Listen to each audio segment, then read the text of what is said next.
Blizzard by Caldecott honoree John Rocco. The first flake fell right before recess. It was followed by many, many more. The wind whipped up and school closed early. Yay! By the time my sister and I got home, the snow was already over our boots. The snow continued to fall through the night, and I thought it would never stop. The next morning, the snowdrifts were so high we couldn't open our front door. So we went out the window instead. Be careful!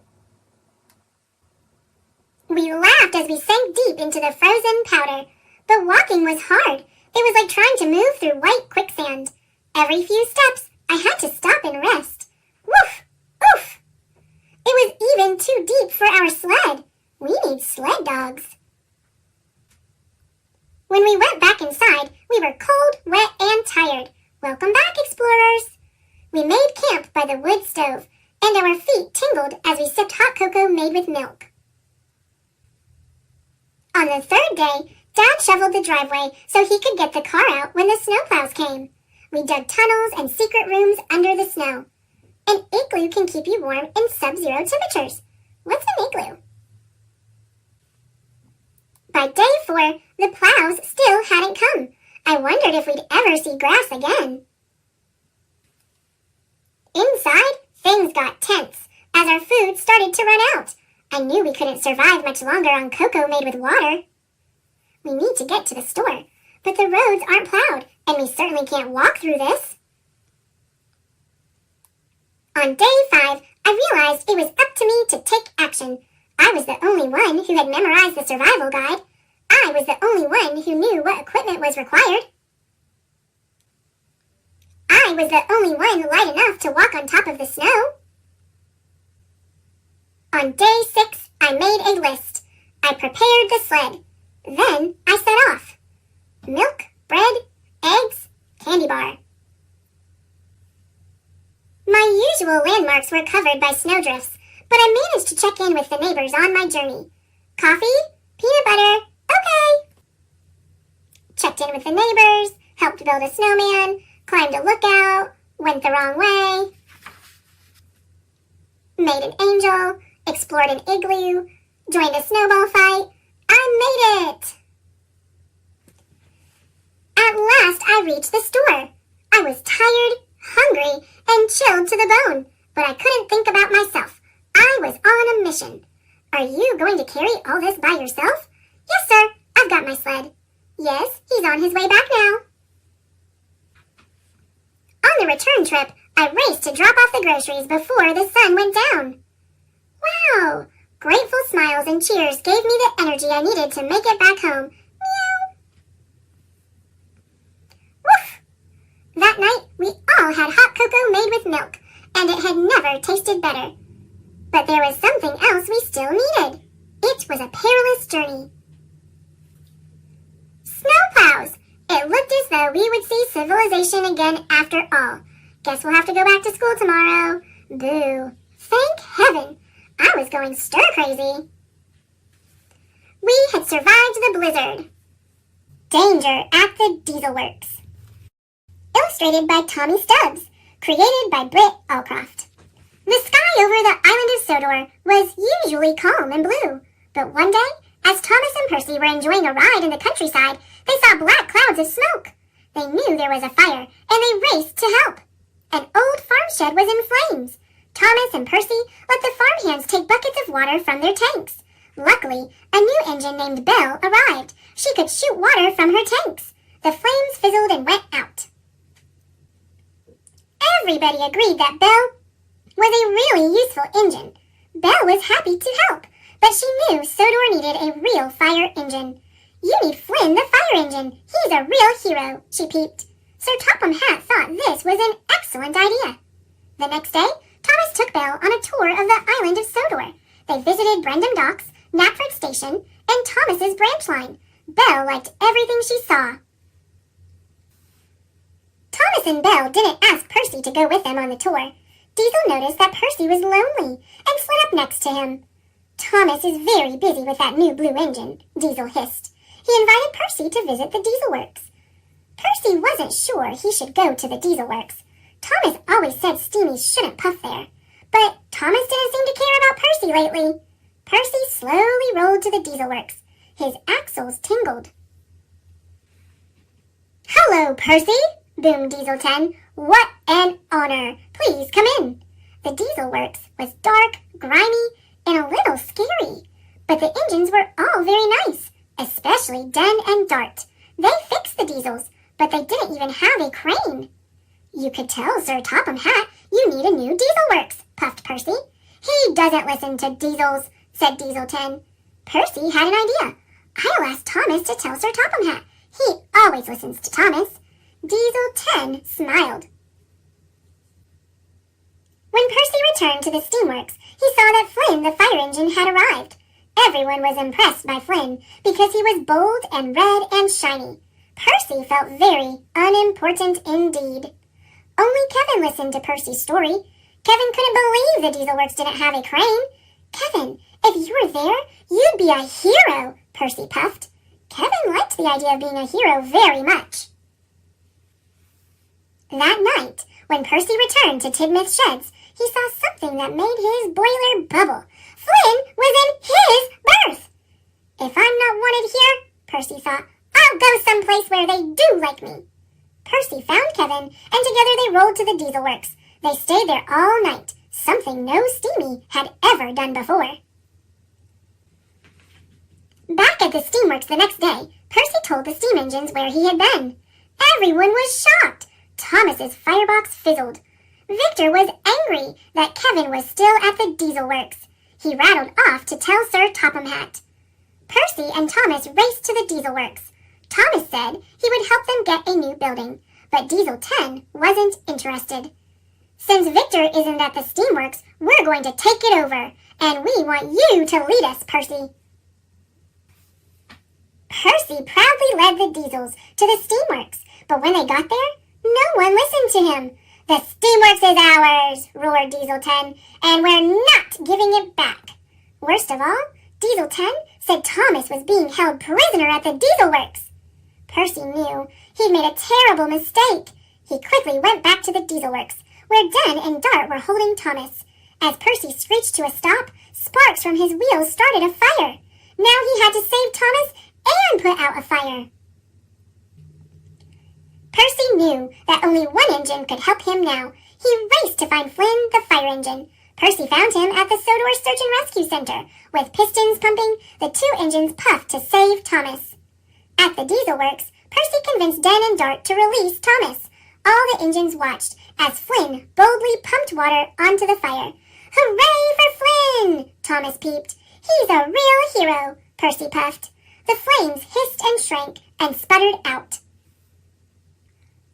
Thomas and Percy collected all the steamies and hurried to save the steamworks. The Diesels refused to leave. "Taking things and using trickery is wrong," Thomas peeped. "We can help you get a new Diesel Works, but you have to be fair with us." Suddenly, Sir Topham Hatt arrived. He was very cross.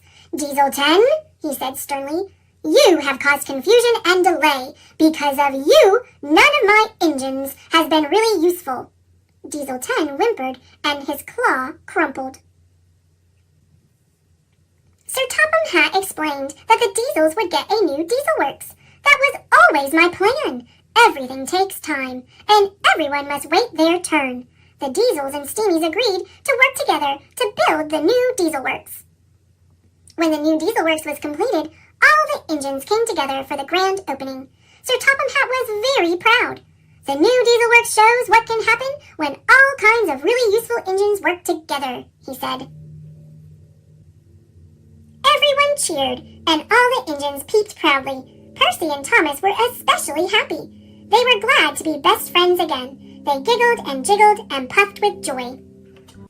Fancy Nancy, Heart to Heart, based on the creation of Jane O'Connor and Robin Priest Glasser. Ooh la la! Valentine's Day is tomorrow. Almost everything about Valentine's Day is fancy. You can give someone you love a bouquet of flowers. A wreath made of paper hearts, a box of chocolates. Raspberry creams are my favorite. They are both pink and scrumptious. That is very, very tasty. And of course, Valentines! Bree and I are making Valentines for school tomorrow. They will be gorgeous. That's even more beautiful than beautiful. More sequins, I ask? Yes, a few more, Bree tells me. May I have another doily? Bree asks. I think doilies make anything look fancier. Magnifique, I say. That's French for magnificent. You say it like this. Magnifique. I walk back to my house. There is something tucked in the door. It is for me. Inside the envelope is a large Valentine. It has fuchsia glitter all over it. That's my favorite color. The Valentine must be from someone who knows me very well. But who? I must solve this Valentine mystery. First, I put on a mystery-solving ensemble. Then, I make a list of suspects. The Valentine cannot be from Bree. We were together all day. Robert could not have done it. He is home with a sore throat. My grandparents already sent me Valentines. Maybe I have a secret admirer. An admirer is someone who thinks you're really great.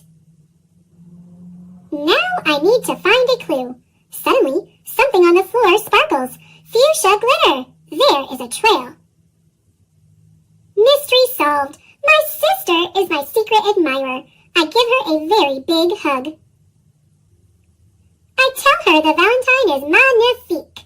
Then I give her a Valentine and the last raspberry cream chocolate. Happy Valentine's Day, little critter, by Mercy Mayer. Today is Valentine's Day, and I'm really excited because my class is having a big Valentine's Day party. First, we put up lots of decorations. I was in charge. I stuck red hearts everywhere, and Tiger hung up the streamers. Don't the decorations look great, Miss Kitty? Then, in art class, we made special Valentine's Day mailboxes. Everyone hoped they'd get lots of Valentines. I wanted to make my mailbox really special. Ta-da! At lunch, we had a special Valentine's Day surprise for dessert. Cupcakes! Yum, yum! Gabby gave me one that said, Best Pals. At recess, I worked on Valentines for my family. I made an extra special one for my extra special Valentine. After recess, we exchanged secret cupids. I wonder who my secret cupid is. Thank you, Bun Bun. It was time to deliver our Valentines. I gave one to everybody, even Miss Kitty. Then I checked my mailbox to see if I got any Valentines. And guess what? I did! When I got home, I gave the special Valentine I made to my special Valentine. Happy Valentine's Day, Mom! The very hungry caterpillar's first winter. There are so many ways to spend a chilly snow day. Indoors where it's cozy, or outside for some play.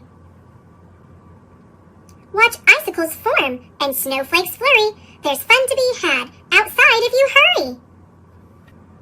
Bundle up with a coat and a hat to stay warm when the cold wind blows in a frosty snowstorm.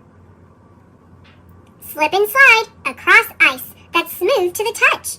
Jump around and splash in a pile of snow slush. Footsteps go crunch and red cardinals sing. Can you guess what's baking when the oven goes ding? The smell of cinnamon swirls through the air. These treats were baked with love and care.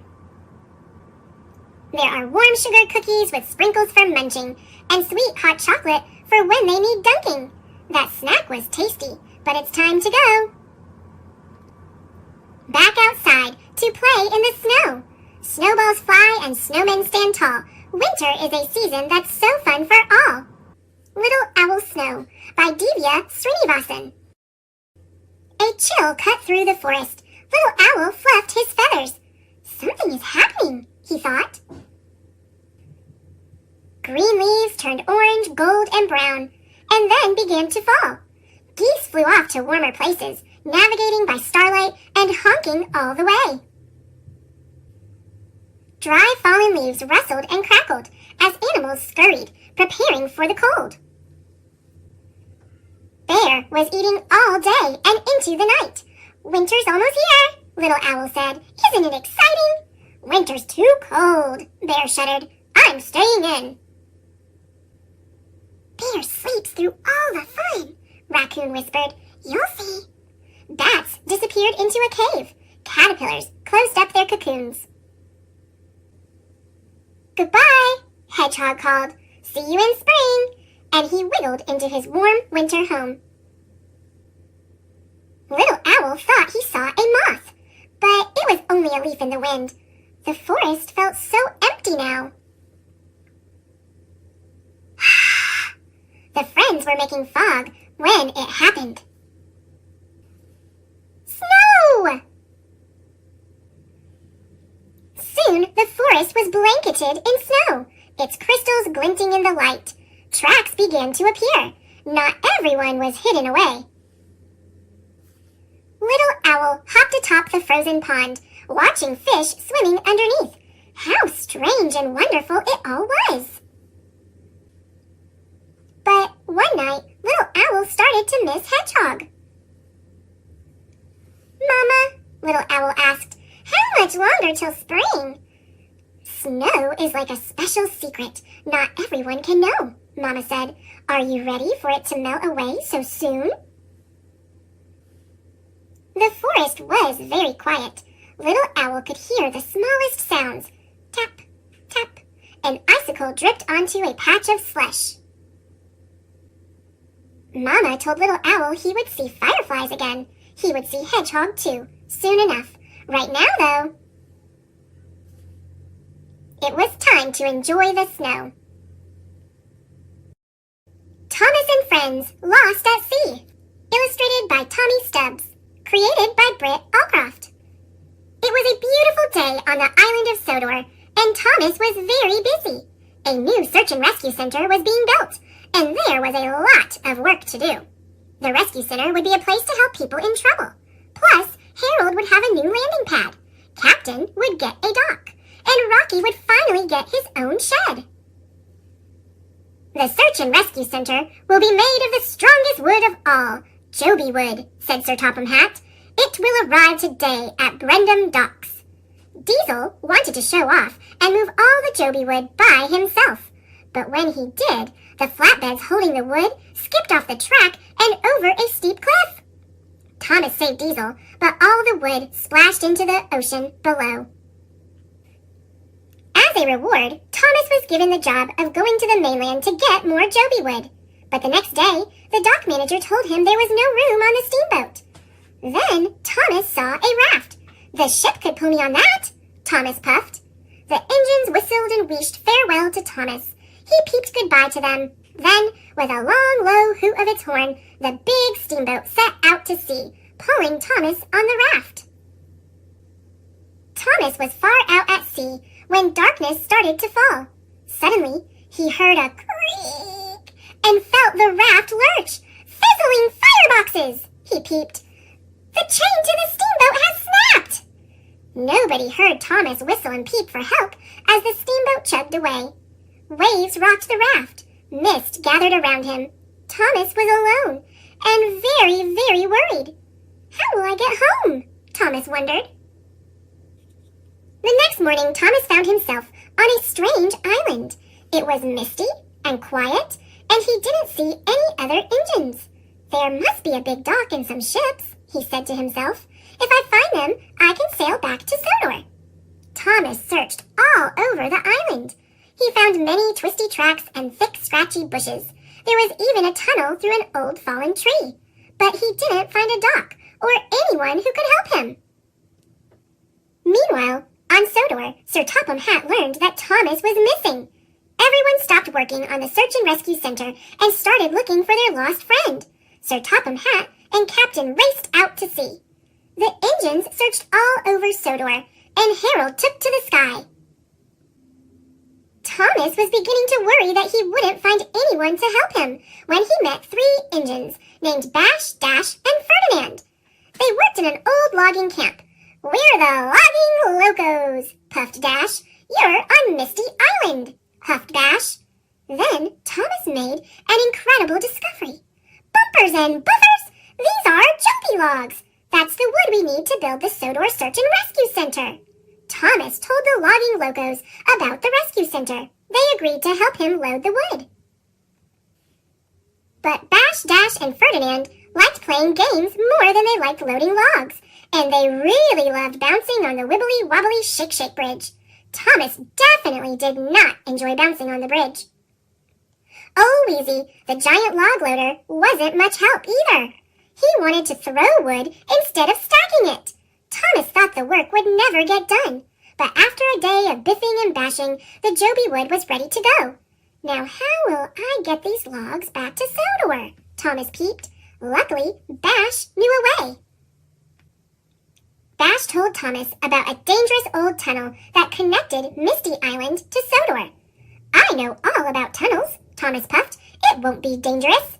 So, pushing their flatbeds, the logging locos followed Thomas into the dark and twisty tunnel. Suddenly, there was trouble. Boom! Crash! Rocks tumbled down around the engines. The tracks were blocked. Thomas and the logging locos were trapped. I feel air on my funnel, Ferdinand peeped. Dash spotted a hole in the roof of the tunnel. Huff your hardest, he said to Thomas. Someone will see your steam. Thomas thought that was an excellent idea and excitedly started puffing. Back at Brendam Docks, Percy saw 3 puffs of steam in the sky. His firebox fizzed. It's Thomas! Percy peeped to Whiff. He's on Misty Island. Whiff knew about an old tunnel that led to Misty Island. Follow me, he puffed. Percy and Whiff raced through the tunnel and found the cave-in. Watch out, Thomas! Whiff huffed. Percy and I are going to push through the rocks. With that, Percy and Whiff rocked and rolled and pumped their pistons. Then they crashed through the rocks. Thomas and the logging locos were saved. Sir Topham Hatt was very happy that Thomas and his new friends were safe, and with all that new Joby wood, the rescue center would be finished in no time. Today is a special day made possible by very special engines, Sir Topham Hatt announced at the opening of the Search and Rescue Center. All the engines peeped, and Thomas's pistons pumped with pride. Love is my favorite thing, by Emma Chichester Clark. I am Plum, but I love being called Plummy, and love is my favorite thing.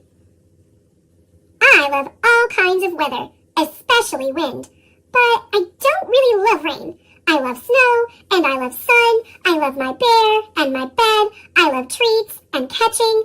I love sticks so much, but love is my very favorite thing. I love Sam and Gracie, who live next door. I love it when they come over to play at my house. And I love Emma and Rupert. They are my family. I love it when they say, "You are a very good girl, Plummy." Then I feel loved all over. I love the park and my friends. I love the grass and the trees. I love it when Emma says, "Good girl, Plummy," when I do a poo as if it's so clever. I know it means she loves me, and love is my favorite thing. But this morning, everything went wrong. When Emma said, "Don't go in the pond, Plummy," I wasn't listening. No, Plum. I heard Rocket say, "Come on, Plum, come on! Come back, Plum!" No, Plum! And I just couldn't help it. I really couldn't. Plum, come back! Water is one of my other favorite things. I love it! I love it! Plum, come here at once! Isn't this great? Said Rocket. And it was. It really was. Until Emma arrived. "Bad girl," she shouted. And I knew I made a big mistake. She marched me home. Sam and Gracie heard what I'd done. "Oh, Plum," said Gracie. "Oh, Plum," said Sam. "Will they still love me?" I ran to find them a present, but I only found a cushion. When Gracie tried to take it, I just couldn't help it. I really couldn't. Tug of war is my favorite game. I love it. I love it. "No, Plum," cried Gracie. "No, no, Plum," cried Sam. They were pulling and I was pulling, then I was flying, and suddenly... Plum! Shouted Emma. Very bad girl, she said. Time out for you, said Emma, and I realized I made a big mistake. Oh, Plum, said Gracie. Oh, Plum, said Sam. Will any of them still love me? That afternoon, we all went to the park. It was sunny and bright, and everywhere I looked, I saw toddlers with ice cream. Plummy, said Emma, that's not for you. But I really love ice cream. I know what it tastes like, and I love it. Come on, Plum. I just love it. And toddlers are always dropping things. They drop things right in front of me, and I just couldn't help it. I really couldn't, so I grabbed it. Plum! Cried Emma. Then everyone was running and everyone was chasing. Bad dog, come back! Come here! I ran to my house and waited. I knew that I'd made the most absolutely awful mistake. Oh, Plum, said Gracie. Oh, Plum, said Sam. Oh, Plum, said Emma. What a naughty girl, said Emma. She marched me downstairs and sent me to my bed. I stared into the darkness. Would they ever love me again? I was so happy when they came and opened the door. Well, Plum, said Rupert, are you sorry? And I really was. I'd do anything, as long as they still love me. But do you still love me? Do you still love me? Oh, Plummy, said Emma. Oh, Plummy, said Rupert. We do love you, but you've got to try to behave and do as you're told and be a good girl. Can you do that? He asked. I can do that. I really can try. So, I do try to behave. I don't always remember. I wish that I could. I still make mistakes, but I know they love me. They do. They really do. And that's why love is my favorite thing.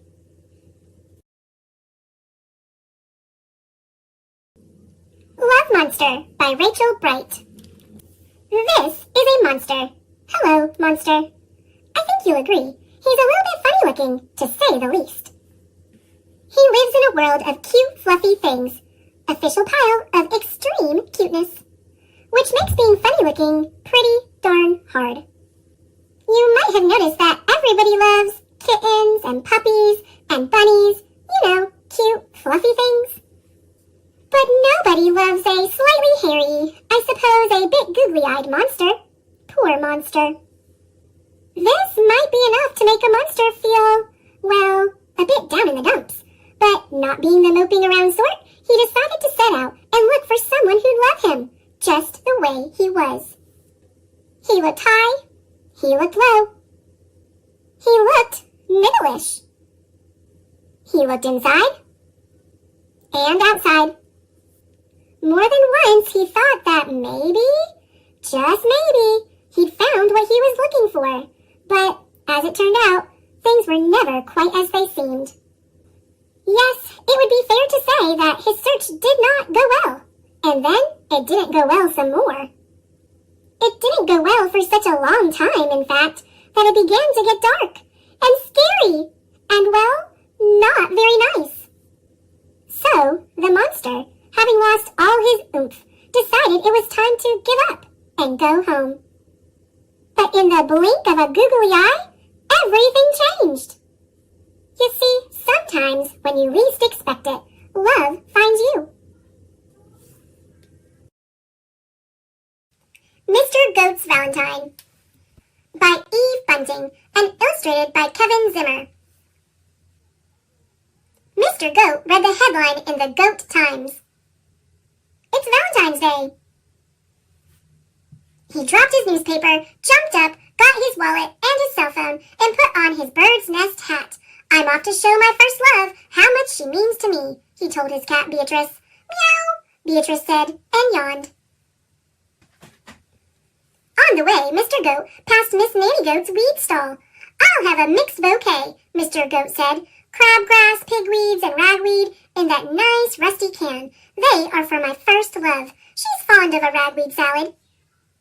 She will like the can too, Miss Nanny Goat told him. Mr. Goat nodded. Cans are tasty with a sprinkle of salt. He had only gone for a few more steps when he smelled a delightful smell. Mr. Pygmy Little Goat had a stall under a tree. He was selling his delicious rotten eggs. He had opened one as a sample. It lay on his counter, black and oozing. Rotted for 2 years, he told Mr. Goat. Guaranteed foul and disgusting. Mr. Goat drooled. I'll take 4. 2 for my first love and 2 for me. We always share. He watched as Mr. Pygmy Little Goat arranged them in a red box and tied the box with a pretty red ribbon. Perfect, Mr. Goat said. They are so ripe I can smell them even through the shells. My first love and I will share the pretty red ribbon for dessert. He walked on, breathing in the delightful smell of rotten eggs with every step. Miss Skunk came by with her perfume cart.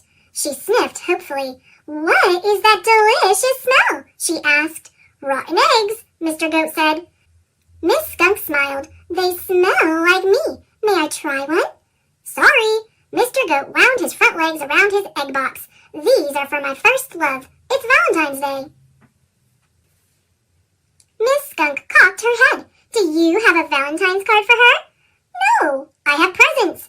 Too bad. For Valentine's Day, you need a card.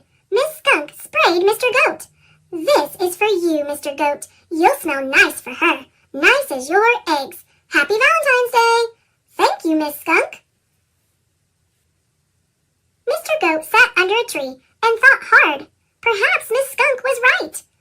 I do not have a card for my first love, he told himself, but I will compose a song and serenade her. It was shady and cool under the tree. He sat, thinking, and before long he had the words of a song. Hooray! He straightened his bird's nest hat and hurried on. Soon he came to the house of his first love. Oh, he thought, I hope she's home. I should have called first. Mr. Goat burst into song. When I was a little kid, it didn't matter what I did. If I climbed too high and fell, you'd kiss the hurt and make it well. You have loved me from the start. I love you with all my heart. The door opened, and there she was. Happy Valentine's Day, Mother! Olivia builds a snow lady. Adapted by Farrah McDougall, based on the screenplay written by Gabe Pulliam, illustrated by Guy Wollick. Something very special is happening this weekend, Mrs. H said. Does anybody know what it is? Harold raised his hand. My mom is taking me to get long underwear? No, not that, said Mrs. H, as the class giggled. Olivia raised her hand. I know, she said. It's the Maywood Winter Festival. That's right, replied Mrs. H. And what, or should I say, who, is the most important part of the Winter Festival? The snowman! The class answered all together. Every year, someone new is put in charge of building the snowman for the Winter Festival. It is a very special honor. This year, our class will be in charge of the snowman, Mrs. H announced. What kind of snowman should we make? There were so many ideas. A snow clown, suggested Francine. Twin snowmen, suggested Otto and Oscar. A snowman who is perfect and small, just like me, suggested Daisy. Olivia had an idea. I wonder, she thought, how about a snow lady? The biggest snow lady the town has ever seen, said Olivia. Everyone cheered. What a great idea. The next day, Olivia met up with Francine and Harold to build the snow lady. Thanks for helping, Olivia said to her friends. No problem, said Francine. But what is that? She asked, pointing to a Loud machine that Ian and Father were tinkering with. Oh, that's my mom's cotton candy machine, Olivia explained. Ian wants to sell cotton candy at the festival. Now, let's get down to business, Olivia continued. She rolled out a blueprint for Harold and Francine to see. Here's the plan. Olivia, Francine, and Harold got to work. Harold went to find things to make the snow lady's face. Olivia and Francine rolled some snowballs. The snowballs got bigger and bigger until they were giant size. Wow, these snowballs are huge, said Francine. There's no way we can lift another snowball all the way up there. Who said anything about lifting it, replied Olivia. We'll use a ramp. Now, prepare to Olivia called to Francine after they had constructed their ramp. Just as Olivia launched the snowball, Harold showed up, holding a big carrot and lumps of coal. "Look out!" called Olivia and Francine, but it was too late. Luckily for Harold, the giant snowball just rolled right over him, and as it rolled over him, it picked up the carrot and lumps of coal before landing softly on top of the other two snowballs. "Wow, she's as big as a dinosaur," said Ian. "The snow lady is beautiful," added Father. "Building a snow lady is hard work. Great job, everyone," Olivia said. The next day was the day of the festival. Olivia woke up feeling very excited. "Look alive, everybody! Grab your mittens and scarves. We have to get to the festival," said Olivia as she rushed into the kitchen. Then Olivia looked out the window and saw that it was a very sunny day outside. Very sunny indeed. "Uh-oh," said Olivia. Later, at the festival grounds, Olivia looked around for the beautiful snow lady. At first, she couldn't find her, and then she spotted her. "What happened to the snow lady?" asked Harold. "She melted," said Olivia. "Oh no!" cried Francine. "What will we do?" asked Harold. In the distance, Olivia's father fired up the cotton candy machine, and it gave Olivia a wonderful idea. "Harold, Francine, we're building a bigger, better snow lady," she said excitedly. "But the snow is too slushy," Francine pointed out. "Who needs snow?" Olivia exclaimed. "We have something better." "The thing about cotton candy," Olivia explained to her friends, "is that you have to twirl it." Olivia twirled and twirled, Francine twirled and twirled, Harold twirled and got dizzy, so Ian helped out and twirled. "All right, twirlers, that should do it," Olivia called. Then she whistled, and moments later, Perry appeared with Olivia's trunk on a sled. "And now to put it all together," Olivia told her friends. Soon the cotton candy snow lady had a face made of rubber ball eyes and a watermelon mouth. A tinfoil tiara sat on top of her head. She towered over the crowd that had gathered. "Ladies and gentlemen, I present to you the world's biggest and pinkest snow lady!" Olivia exclaimed. Everyone oohed and awed. "This is the most magnificent snow lady I have ever seen," said Mrs. H. "And the tastiest," added Harold. "Let the winter festival begin!" cried Olivia. Later that night, it was time for bed. "Olivia, that was the best winter festival ever, thanks to you and your snow lady," said Olivia's mother. "Thanks, Mom," said Olivia. "I think I'll make a cotton candy igloo next, or maybe a cotton candy cruise ship." "That sounds wonderful," replied Mother. "I can't wait for next year's festival. Good night, Olivia." Out Cold by Ryan T. Higgins. A Little Bruce Book. It is wintertime in Soggy Hollow, and there are lots of fun things to do outside. But Bruce is not outside. He is inside, with a cold. The mice are inside too. But not for long. "It was so nice of Bruce to send us outside to play in the snow," says Nibs. The mice do all their favorite wintry things. Bruce would love making a snow family. Bruce would love skating. Bruce would love ski jumping. They miss Bruce. But the mice have an idea. They will bring the wintry fun inside to Bruce. "Bruce, come look at what we made for you," says Nibs. "Ta-da! Our snow family!" "Where did they go?" says Thistle. "They were all right here."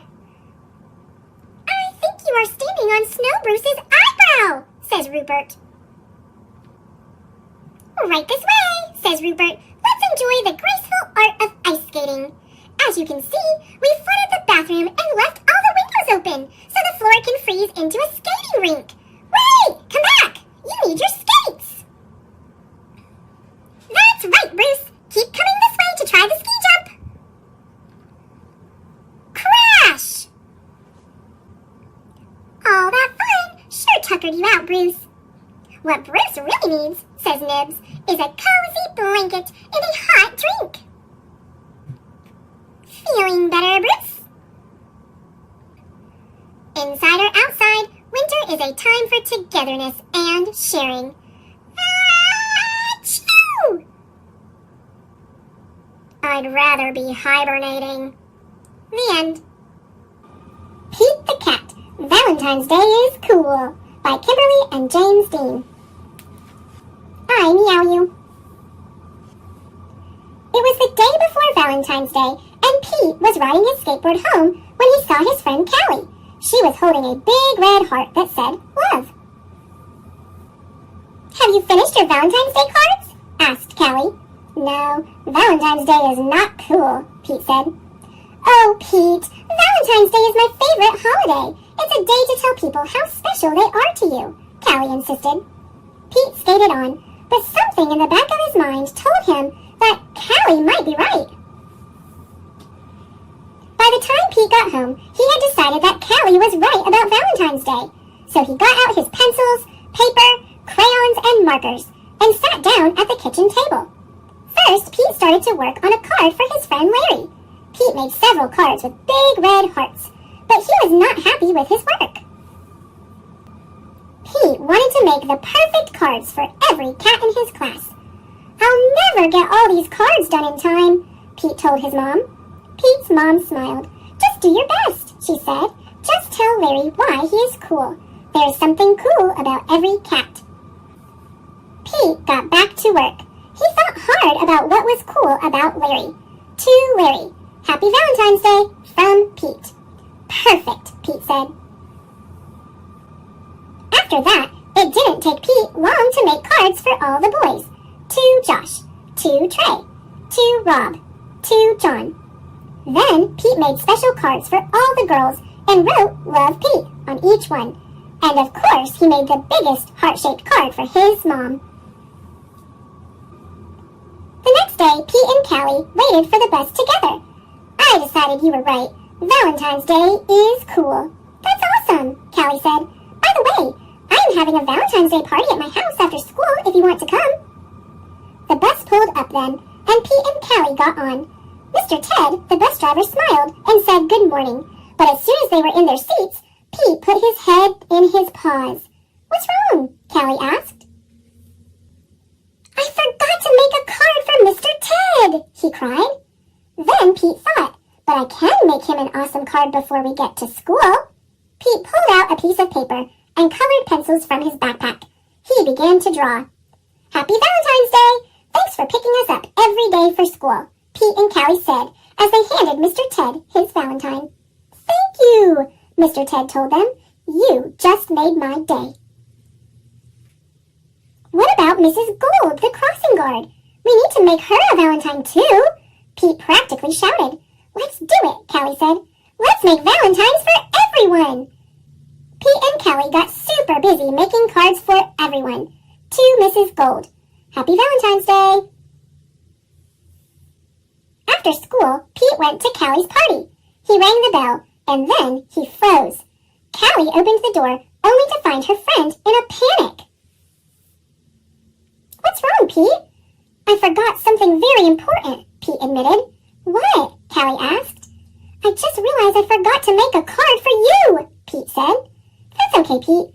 Cards are just a way of showing you care. Hanging out with you, that's way better than any card.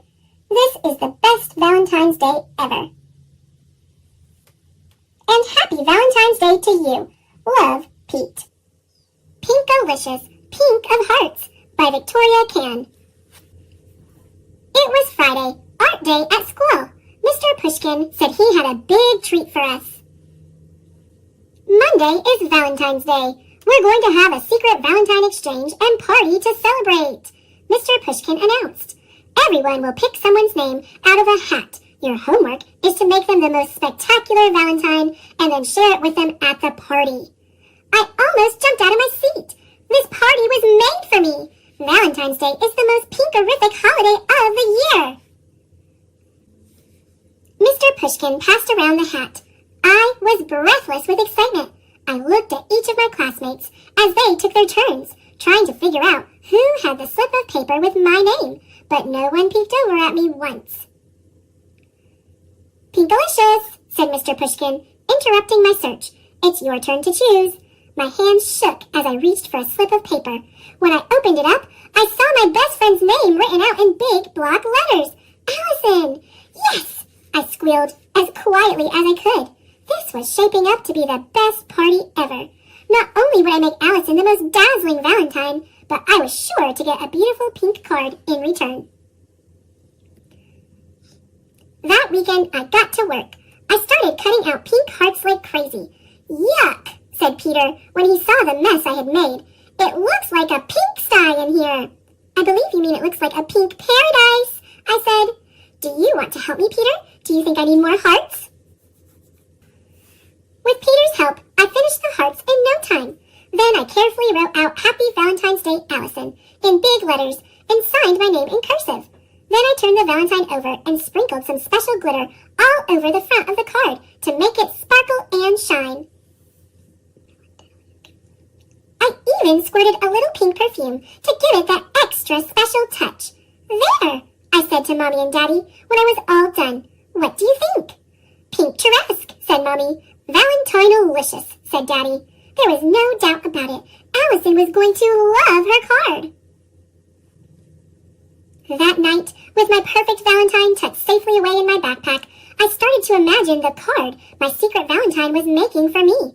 I pictured myself at the party, carefully opening up a pink and gold envelope with a beautiful pink and lace Valentine inside.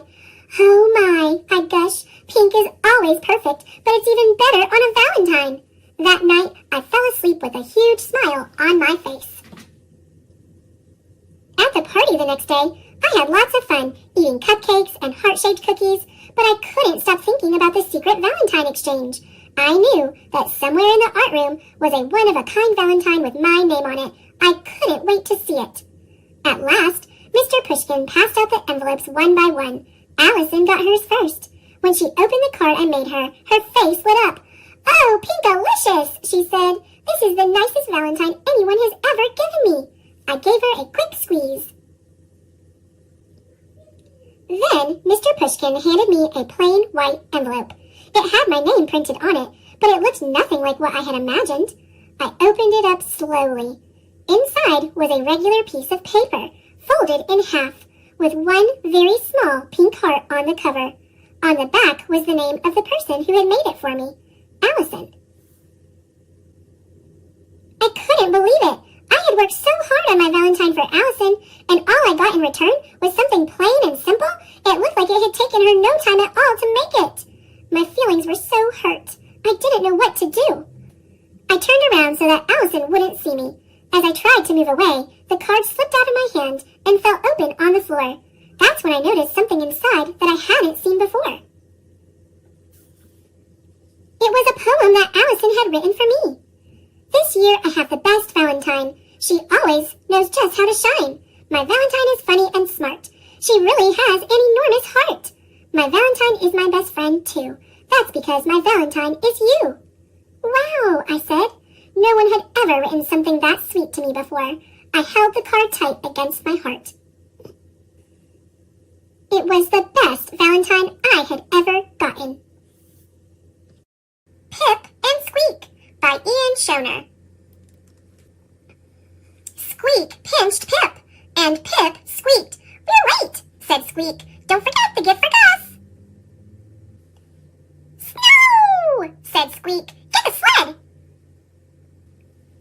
"Step on it, Pip!"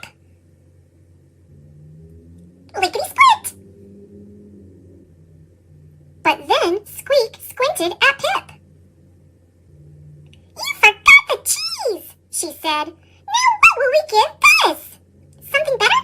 Pip whispered, and he slunk off to find it. "This is great for Gus," said Pip. "Not as great as cheese," scoffed Squeak. "Gus will love this," said Pip. "Is it full of cheese?" Squeak snorted. Just then, Pip saw something. It was orange. It was big. "It's cheese!" "Pip!" Squeak, squeak. Squeak scrambled down and pulled Pip up. "It's not cheese after all," sniffed Pip. "We can still give it to Gus," said Squeak. "He probably won't like it," said Pip. Perfect. President's Day by Anne Rockwell. Pictures by Lizzie Rockwell. President's Day is when we celebrate the birthdays of George Washington and Abraham Lincoln. They were both born in February many years ago. They were both very great presidents of our country, the United States of America. Grown-ups vote every 4 years to choose the President of the United States. Each person votes for the person he or she believes will make the best leader. They don't all agree, so whoever gets the most votes becomes president.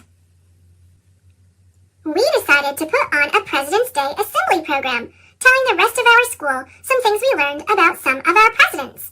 We worked hard getting ready, painting and cutting, stirring and cooking flour paste, and tearing strips of newspaper for paper mache. Sam, Evan, Sarah, and Michiko wore the mountain of paper mache we made. "Hello, everybody. We are Mount Rushmore," they said all together. The faces of Presidents George Washington, Thomas Jefferson, Theodore Roosevelt, and Abraham Lincoln are carved 60 feet high on our hard granite cliff. Now, each of these presidents will tell you about himself. I was George Washington. That's because my birthday is the same as his. I was born on February 22nd, 6 years ago, but George Washington was born more than 200 years ago.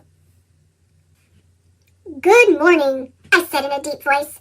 "I led the American people when they fought to be free from the King of England. We won, so I was elected the first president of a brand new country called the United States of America." Abraham Lincoln was very, very tall, and Charlie is the tallest kid in our class. "I am the 16th President of the United States," he said. "I kept the United States together when it split in two. I said, a house divided against itself cannot stand, and I meant it. We fought a long war to keep our nation together. That's why it's called the United States of America. United means many stick together like one." Nicholas is a good writer who can always think of just the right word. When he came on stage wearing a red wig with a short pigtail and back, he just sat at a desk writing with a pen made of a feather. Everyone waited patiently while he scowled and scratched his head, crumpled pieces of paper, and tossed them into the wastebasket. Finally, he cried out, "At last! It's done!" He stood up, bowed to the audience, and said, "Good morning. My name is Thomas Jefferson, 3rd President of the United States. I wrote something called the Declaration of Independence that told why we wanted to be free from England. It's pretty good, if I do say so myself." He started to read what he wrote, but suddenly Jessica came galloping out on a hobby horse. "Good morning," she shouted. "My name is Theodore Roosevelt, but you can call me Teddy. I'm the 26th President of the United States. When I was a kid, I was sick a lot and couldn't go out to play. But when I grew up, I was healthy and strong and loved the outdoors. I wanted a lot of this big, beautiful land to always be wild. That's why we set aside more land to be national parks where plants and animals could always be wild." Pablo and Evelyn came out on stage carrying the long mural we had painted of giant redwood trees, the Grand Canyon, Old Faithful spouting, and animals in the Everglades. The rest of us joined them: Mount Rushmore, George Washington, Abraham Lincoln, Thomas Jefferson, and Teddy Roosevelt on his horse. We bowed while everyone in the audience clapped for a long time. Back in the classroom, we had an election. Everyone wrote the name of someone who'd make a good leader on a piece of paper. I wrote Pablo's name because he's smart and never mean. We put each piece of paper in a box. Mrs. Madoff counted the votes. The person whose name appeared most often would win the election. Guess what? I won! Just like George Washington, Thomas Jefferson, Abraham Lincoln, Teddy Roosevelt, and today's President of the United States. Now I'm the president of Mrs. Madoff's class. When I grow up, I want to be the first woman president of the United States of America. Wouldn't that be great? After all, I have the same birthday as George Washington. George Washington, 1789 to 1797. No political party. Birthplace, Virginia. Born February 22nd, 1732. Died December 14th, 1799. Thomas Jefferson, 1801 to 1809. Democratic Republican. Birthplace, Virginia. Born April 13th, 1743. Died July 4th, 1826. Abraham Lincoln, 1861 to 1865. Republican. Birthplace, Kentucky. Born February 12th, 1809. Died April 15th, 1865. Theodore Roosevelt, 1901 to 1909. Republican. Birthplace, New York. Born October 27th, 1858. Died January 6th, 1919. Princess Snowbell by Libby Frost. Snowbell, Princess of Frostovia, stood in her turret window, looking out at the opaline mountains and singing softly to herself. "Sparks! I'm so excited!" she exclaimed. She gave her white cat a stroke. Sparks snuggled up to her. "But I'm a little bit scared too," she whispered. "Mother and Father asked me to sing the opening song at the Snowball tonight, and I've never performed for the whole kingdom." Sparks batted Snowbell's charm bracelet and purred. "Maybe I'll go and talk to them," she said, and Sparks meowed in agreement. Princess Snowbell ran from her room and down the staircase to the grand ballroom in the Opaline Palace. The ballroom already shimmered and glowed, and beautiful tinkling music played as her father and mother danced across the marble floor. "Come and join us," they called. Snowbell held her parents' hands, and together they twirled around the room. "What's wrong, dear?" asked her mother. "Are you nervous about singing tonight?" "A little," admitted Snowbell. "What if I make a mistake?" "Don't worry, my princess. We will be there to cheer you on," said her father. "And don't forget, you'll have your friend Sparkleshine with you. Friendship is like magic and can help you get through anything." Snowbell spun to a stop and kissed her parents. "All right," she said. "I'll practice one more time, and then I'll be ready." Snowbell ran back to her tower room. "Now," she said, "all I need is Sparkleshine. I hope she arrives soon. She must be on her way through the forest now." Snowbell looked out of her turret window and saw a huge snowstorm swirling over the mountains. So much snow was falling that soon it would be impossible to see anything at all through the waves of white. "Oh no! Poor Sparkleshine will be stranded," said Snowbell. "I must go and find her." Snowbell put on her warmest cloak and rushed to the stables. "Icetail, we must ride out into the snow and find Sparkleshine." Icetail tossed her head, whinnied, and stomped. She loved snow. Together, they galloped into the heart of the snowstorm. The snow piled higher than Icetail's hooves, but still they pushed forward. "Sparkleshine!" called Snowbell. "Where are you?" Around them the snow whirled and the wind whistled until all they could see was white. "Icetail," said Snowbell, her teeth chattering from the cold. "I think we're lost." "I know," she said. "I can use my charm bracelet to find Sparkleshine. It always helps to have a bit of magic." She shook her wrist and the delicate silver snowflake charm tinkled. "We need light, little charm," whispered Snowbell. "Light to help us see." All at once, a beautiful glimmering light burst from the snowflake charm. It lit a path through the forest. "Sparkleshine must be this way," said Snowbell. "Come on, Icetail." They galloped through the illuminated forest. A squirrel bounced into the glowing path and ran with them. Next, a blackbird joined, and then a family of rabbits. "Look," said Snowbell, "the animals want to help us." Soon they reached a huge tree in the center of the forest. The squirrel bounded onto a branch. The blackbird flapped his wings, and the rabbits hopped in circles until Snowbell saw Sparkleshine huddled, shivering against the trunk of the tree. "Oh, Snowbell, thank goodness you're here," said Sparkleshine. "I got lost and had to find shelter." "We got lost too, but we had a little help," Snowbell smiled. "I'm so glad to see you, Sparkleshine. Now let's get back to the palace." Together the friends rode through the snowy forest, guided by Snowbell's light. When they got to the castle, the snow started to clear, and the sky sparkled blue once again. Snowbell turned to her new forest friends. "Thank you for your help. I hope you'll stay for the snowball." The girls raced up to Snowbell's room, where beautiful dresses awaited them. "Oh," said Sparkleshine, "I'm so very excited." "Me too," said Snowbell, "and only a little nervous now that you're here with me." "Ready?" whispered Sparkleshine. Ready, Snowbell smiled. Holding hands, the two girls walked into the ballroom to wild applause. Welcome to the Snowball, said Princess Snowbell. And now Sparkleshine and I will perform the opening song.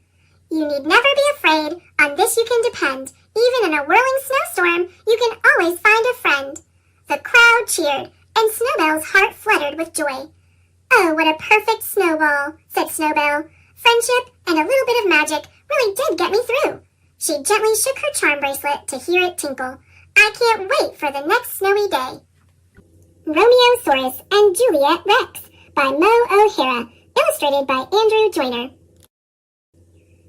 Near a tale made a child laugh more than Juliet Rex and her Romeosaur. Once upon a time, 150 million years ago, two families, both alike in lizardness, lived in the swampland of Verona. Romeosaurus's family were herbivores. Yay! Ferns for dinner! Yay! Juliet Rex's family were carnivores. Yay! Herbivores for dinner! Yay! You can see why the families didn't really get along. One day, Juliet Rex was stomping through the swampland on her way to the dinosaur ball. Do my arms look small in this? She asked her nanny, Nursedactyl. Of course, dear, Nursedactyl answered. Meanwhile, Romeosaurus was clomping along with his friend Mercutiotops on his way to crash the ball.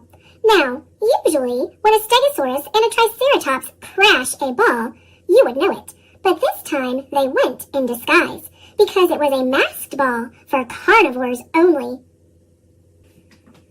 The carnivores really knew how to throw a party, and Juliet Rex was waving her tiny arms in the air like she just didn't care when she spotted a dinosaur who she had never seen before. He swished his tail at her to say hello. She thumped her tail back to say, I might be casually waving hi, or I might just be swatting a prehistoric bug. Your call. Romeosaurus went over, and the two dinos danced. They giggled, they talked, they played, and they started to become friends. Do you want to get something to eat? Juliet Rex asked, as she led Romeosaurus over to the buffet. Auntie Gladys! Romeosaurus gulped. Romeosaurus rushed to help Auntie Gladys off the buffet table and take the apple out of her mouth. Wait, you're a herbivore? Juliet Rex asked, taking off Romeosaurus's mask. And you're a carnivore. Just then, a fight broke out at the dinosaur ball. Apparently, Mercutiotops had poked Juliet Rex's cousin, Tybalt Rex, with his horns while dancing. You better go, Juliet Rex said, sneaking Romeosaurus out during the commotion. Will I see you again? Romeosaurus looked back and smiled. That night, Juliet Rex looked out from her cliff-top balcony. Romeosaurus, Romeosaurus, wherefore art thou, Romeosaurus? Psst, down here, Romeosaurus answered. Stegosauruses aren't very good at climbing. It's the tail, really, and the weight, and the complete lack of claws to grip anything, and... There's a stone ramp over there, Juliet Rex interrupted. Oh, thanks. Once again, they giggled and played and talked and laughed, and they became true friends. My family would never want me to be friends with you, Juliet Rex said. I mean, I could never invite you over for dinner. You would be the main course. My family wouldn't like it either, especially Aunt Gladys, Romeosaurus said, sighing. Then what can we do? Juliet Rex wondered. When Nursedactyl woke the next morning, she found that Juliet Rex's bed had not been slept in, and she found a note. A herbivore is my true friend, so off I go to Swampland's End. Nursedactyl flew down to the herbivore's home and tapped her talon on the door. Auntie Gladys answered, "Ah!" she screamed, and then fainted. Mercutiotops pulled Auntie Gladys out of the way. Nursedactyl showed him Juliet Rex's note, and he showed her the note Romeosaurus had left for him. You have always been a friend to me, but a carnivore has set my heart free. Nursedactyl made a face. They're not very good at poetry, but they do seem to care a lot about each other, even though they're so different. They have bad poetry in common, I guess, Mercutiotops added. We need to find them. They're headed for the tar pits, and that's dangerous for any dinosaur, herbivore or carnivore. Nurse the Dactyl flapped her wings and carried Mercutiotops above the swampland until they reached the tar pits. They could see some things floating on the tar. It was Romeosaurus's feathered hat and Juliet Rex's backpack. "We're too late!" shrieked Nurse the Dactyl. "We should have let them be friends," Mercutiotops cried. "You're right," Nurse the Dactyl sobbed. "Then maybe they'd both still be here." "But we are here," Juliet Rex said, as she and Romeosaurus came out from behind a boulder. "My little dino!" Nurse the Dactyl gathered Juliet Rex in for a wingy hug. Mercutiotops spluttered, "But your hat, the backpack." "We were just looking for a big stick to fish them out with when you both showed up," Romeosaurus said. "So, can we be friends?" Juliet asked. "And just to be clear, carnivore friends don't eat other friends, right?" Romeosaurus added. "I could never eat a true friend of my darling Juliet Rex," Nurse the Dactyl said. Then she whispered to Romeosaurus, "But if you break her heart, you're in a sandwich by lunchtime, you got it?" "So it's a deal. Carnivores and herbivores will be friends," Mercutiotops said. And they all shook hands on it.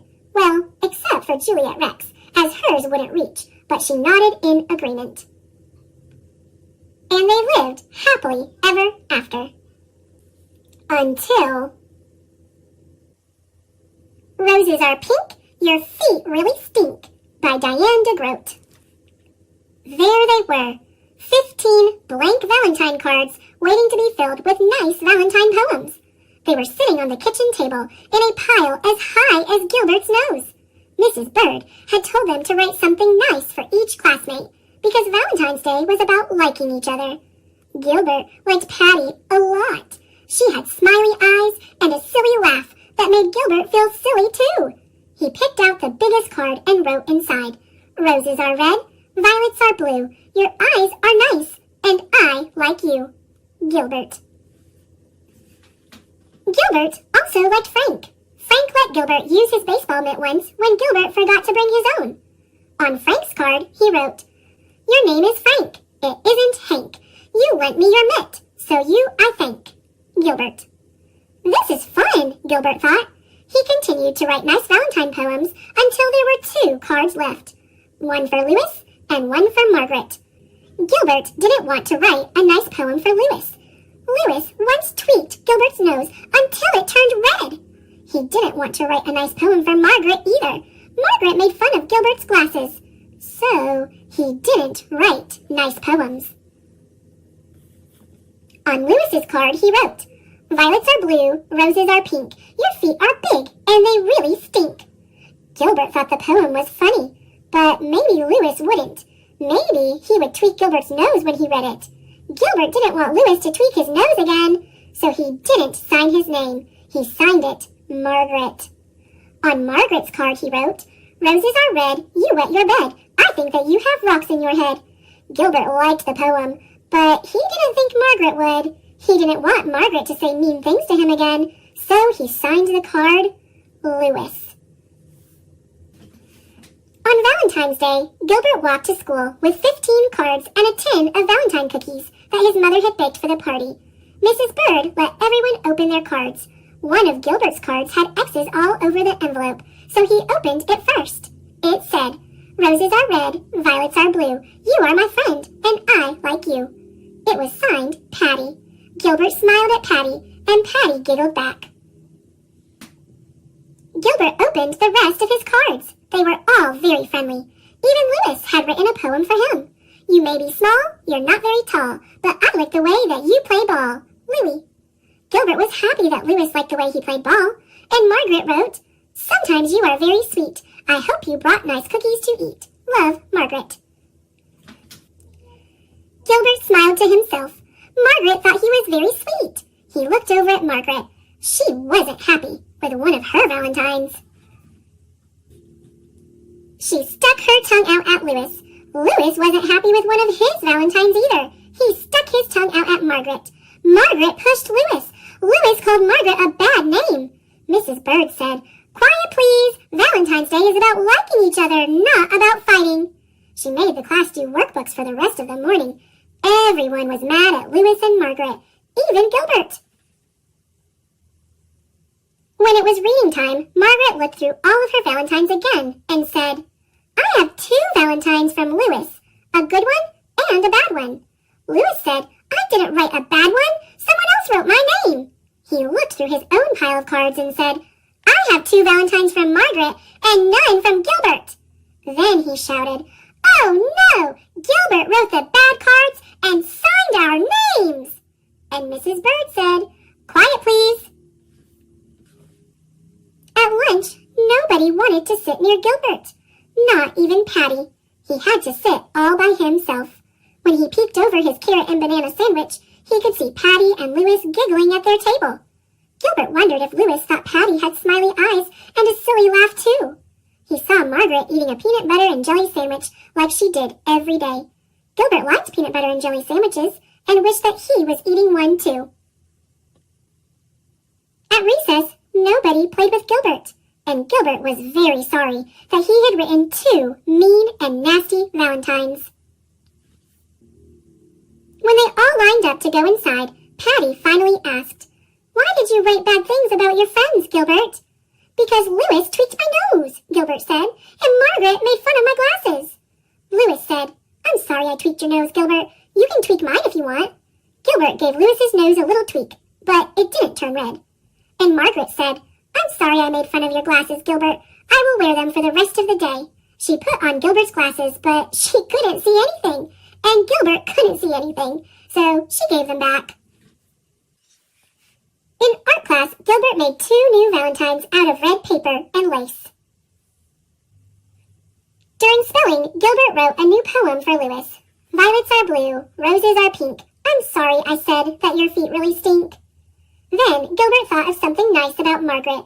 He liked the way that she always smelled like peanut butter and jelly, so he wrote a new poem for her. Roses are red, jelly is sweet. You smell as good as the sandwich you eat. Then, in math, Gilbert figured out that he had 364 days before he would have to write any more Valentines. Finally, it was time for the party. Gilbert gave the new cards to Louis and Margaret, and he passed out the cookies that his mother had baked. And each cookie said, Happy Valentine's Day! Love, Ruby Valentine by Lori Friedman, illustrated by Lynn Avril Cravath. Deep in the heart of Heartland, in a house of oak and pine, with her feathered friend named Lovebird, lived Ruby Valentine. Now Ruby had a favorite day, and Valentine's was it. According to all who knew her, this day was a perfect fit. Ruby loved to say, I love you, and she loved to say, be mine, and she loved to sign her hearts and cards, Love, Ruby Valentine. Valentine's was Ruby's chance to do what she loved best. As the special day drew closer, Ruby would not stop to rest. With 5 days until Valentine's, Ruby started making cards. She and Lovebird sprinkled glitter. They curled ribbons by the yards. With 4 days down and counting, Ruby and Lovebird began to bake. They cut out heart-shaped cookies. They iced heart-shaped cakes. They never left the kitchen. With only 3 days more to go, Ruby and Lovebird filled up goodie bags and tied each one with a bow. With just 2 days remaining, they worked morning, noon, and night, signing cards and wrapping gifts until each package was just right. With Valentine's 1 day away, Ruby carefully checked her list. Then she loaded up her wagon. No one in Heartland would be missed. The night before Valentine's Day, Ruby chose what she would wear. She tried on her purse and shoes. She washed and curled her hair. When everything was in order, Ruby made a special sign. It sat high atop her wagon in red, Love, Ruby Valentine. Tired from all her hard work, Ruby lay down on her bed. She hadn't planned to stay long, just to picture the day ahead. But when she closed her eyes, Lovebird scarcely made a peep. She snuggled up next to Ruby, and they both fell fast asleep. They slept right through the morning and on into afternoon. They slept right past the evening. They never saw the moon. And when they finally awoke, Ruby saw with dread the date. That was when she realized she was very, very late. I can't believe I missed Valentine's. Now I'll have to wait a year to tell everyone I love them. Ruby wiped away a tear. She slowly picked up cards and started putting gifts away. That's her bird. When in a squawky voice, Lovebird said, "Let's go today." That's her bird. His name is Lovebird. Ruby looked at Lovebird. "Folks won't like this one bit. It's the 15th, not the 14th. They're sure to pitch a fit." But Lovebird kept on squawking, so Ruby made a choice. "All we can do is try it," she said in a tiny voice. So she straightened up her wagon and tried hard not to frown. With Lovebird on her shoulder, Ruby slowly walked through town. She delivered cards and candy. She passed cookies from a tray. She gave out gifts and goodie bags to all the townspeople that day. Then she summoned up her courage and did what she had to do. "I know I'm so late," she cried, "but I'm so sorry too." What happened next surprised her. No one seemed to mind. They just thanked and hugged her for being sweet and kind. "You've made today a celebration, so why would we protest? Hip hip hooray for Ruby! We think you're the very best." And that's when Ruby realized that saying "I love you" doesn't have to wait till Valentines. Any day will do. So now she sends out cards all year that say, "Will you be mine?" And she signs each and every one. Love, Ruby Valentine. He's right. Yeah, they're playing. Olive, My Love, written by Vivian Walsh, illustrated by J. Otto Siebold. One afternoon, Olive was baking her favorite treat, dog biscuits. Baking made Olive's kitchen feel warm and smell sweet. When the biscuits were done, Olive lay down in a sunny spot to take a nap. "Now I feel warm and sweet too," thought Olive. She was nearly asleep when she thought she heard someone calling her name. She perked up her ears and listened. Someone was singing, "My love to you." "Ah-woo," Olive sang along. It is something dogs have to do. It was her friend Dexter, the winged dog. A dog with wings that sings, thought Olive. I like that. He was singing really loud now. "Olive, my love, Olive, my love." Olive sang too. She tipped back her head, and when Dexter sang the last words, "To you," she howled, "Ah-woo." The song was interrupted by a thump. Olive jumped up. The fur on her back jumped up too. On Olive's doorstep was the biggest heart she had ever seen. "You dropped all of your love," Olive called out. But it was too late. Dexter had already flown away. "I'd better return it," thought Olive. She filled a sack with fresh biscuits. When you're going on an adventure, it's good to pack a snack. Olive hadn't gone far when she heard these 4 words. "Stop! No! Don't go!" Olive stopped. "Stand clear of the rut!" instructed a squirrel. Just then, down the rut rolled a nut. The squirrel headed up to show Olive. "Now I can say hello. Hello, my name is Handler. I have more nuts than any other squirrel on the hill. They fall off the tree, roll into my rut, and that's a one-way trip to where I want them to be. I don't have to go gather nuts. Nuts come to me. And I'm so pleased to meet you." The squirrel could talk really fast. "What do you do with so many nuts?" asked Olive. "I count them. 1, 2, 3, 4, 5, 6. Phew! Sometimes it takes all day to count them," said Handler. "Want to help?" "I'd love to stay and count with you," said Olive, "but I have to return this heart." "Oh, let me count that one for you. 1. "You have 1 heart," said Handler. Looking very pleased with himself, he picked up a bunch of nuts and hugged them. "This is Dexter's heart," said Olive. "He lost it." "Oh," said Handler, letting a few nuts fall from his grip. "You'd better return that. To you, I say, good luck and goodbye." Olive pushed the heart. Olive pulled the heart. This was hard work. Olive was tired. She decided it was time to reward herself with a treat. As she chewed on her biscuit, she heard a voice say, 8, 9, and 10. It was Handler. Olive had hardly moved. Dexter's heart was really big. "Handler, do you know a horse or a mule who lives nearby? Some kind of animal that can carry something big," said Olive. "An elephant would be good." Handler didn't like counting nuts anymore. He felt like helping Olive. "We could take my car," said Handler. "Which way?" asked Handler. "Ruff," said Olive, sniffing the air. Olive pointed the way. It's something dogs can do. Olive likes to ride in cars. She loved to sit by the window. They drove up the hill. Olive could see Dexter's house. "It's just on the other side of that cliff," Handler said. "Cliff? Where's this?" "The heart is flying." Olive yelped, "Stop! No! Handler, don't go!" Handler hit the brakes. The car jerked to a stop. The heart, not knowing any better, kept going. It shot forward toward the cliff, and then it froze in mid-air. It was caught in some kind of net. "What is that in my web?" asked a spider. "It's Dexter's heart," said Olive. "He lost it." "Oh," said the spider, "you'd better return that." "We're trying to," said Handler. "Can we drive there?" "Impossible. No car can make it across the steep ravine. Even Dexter can't drive to his house. He flies. I wonder if I can help. My name is Weaver." Weaver began to wind silk thread around some branches. "Weaving helps me think," she explained. She made a hammock. "Swinging in a hammock helps me to think, too." Olive thought for a while, and then she said, "A treat helps me think." She opened her sack of biscuits. Handler had brought some treats, too. "Would anyone like a nut chew?" asked the squirrel. "Oh, achoo!" said the spider, sneezing. "I'm allergic to nut chews. Would either of you like a fly wing?" Oddly enough, both Olive and Handler were allergic to fly wings. "Fly wing," said Weaver. "That's it! Flying!" She turned her hammock over and stretched it back. "A slingshot can kabolt you over the ravine. You can fly to Dexter's house." "Only a very brave dog could do that," said Handler. Olive looked at the heart and thought about her friend Dexter, the dog with wings that sings. Olive was a brave dog. 1, 2, off she flew! There she goes. Thump!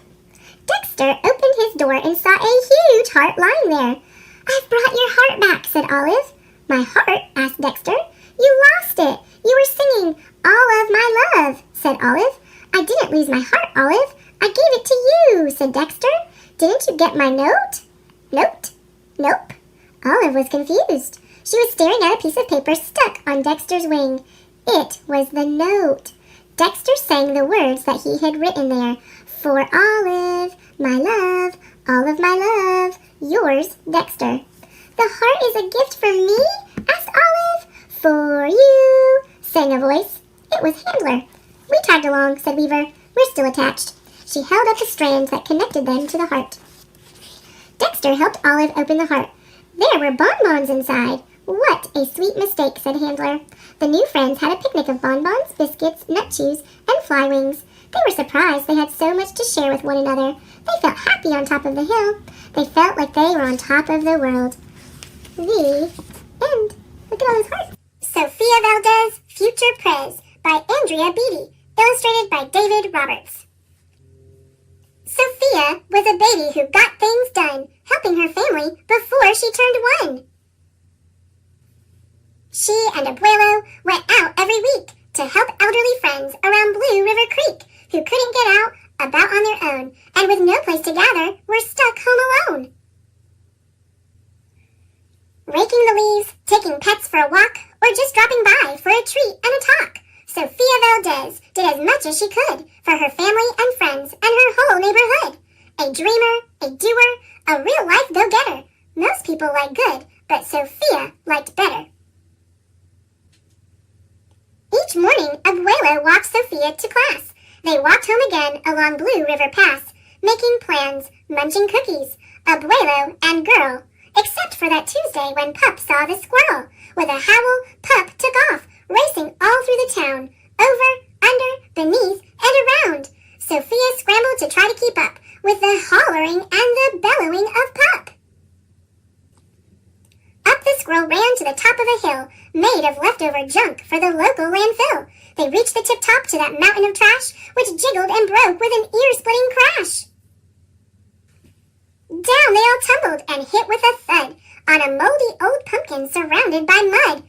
"Ouch!" cried Abuelo. He struggled to stand. "A dangerous mess," he said, grasping her hand. The next day, Sophia walked to school solo, but it wasn't the same without her Abuelo. "This is not right," declared young Sophia, who glared at Mount Trashmore and got an idea.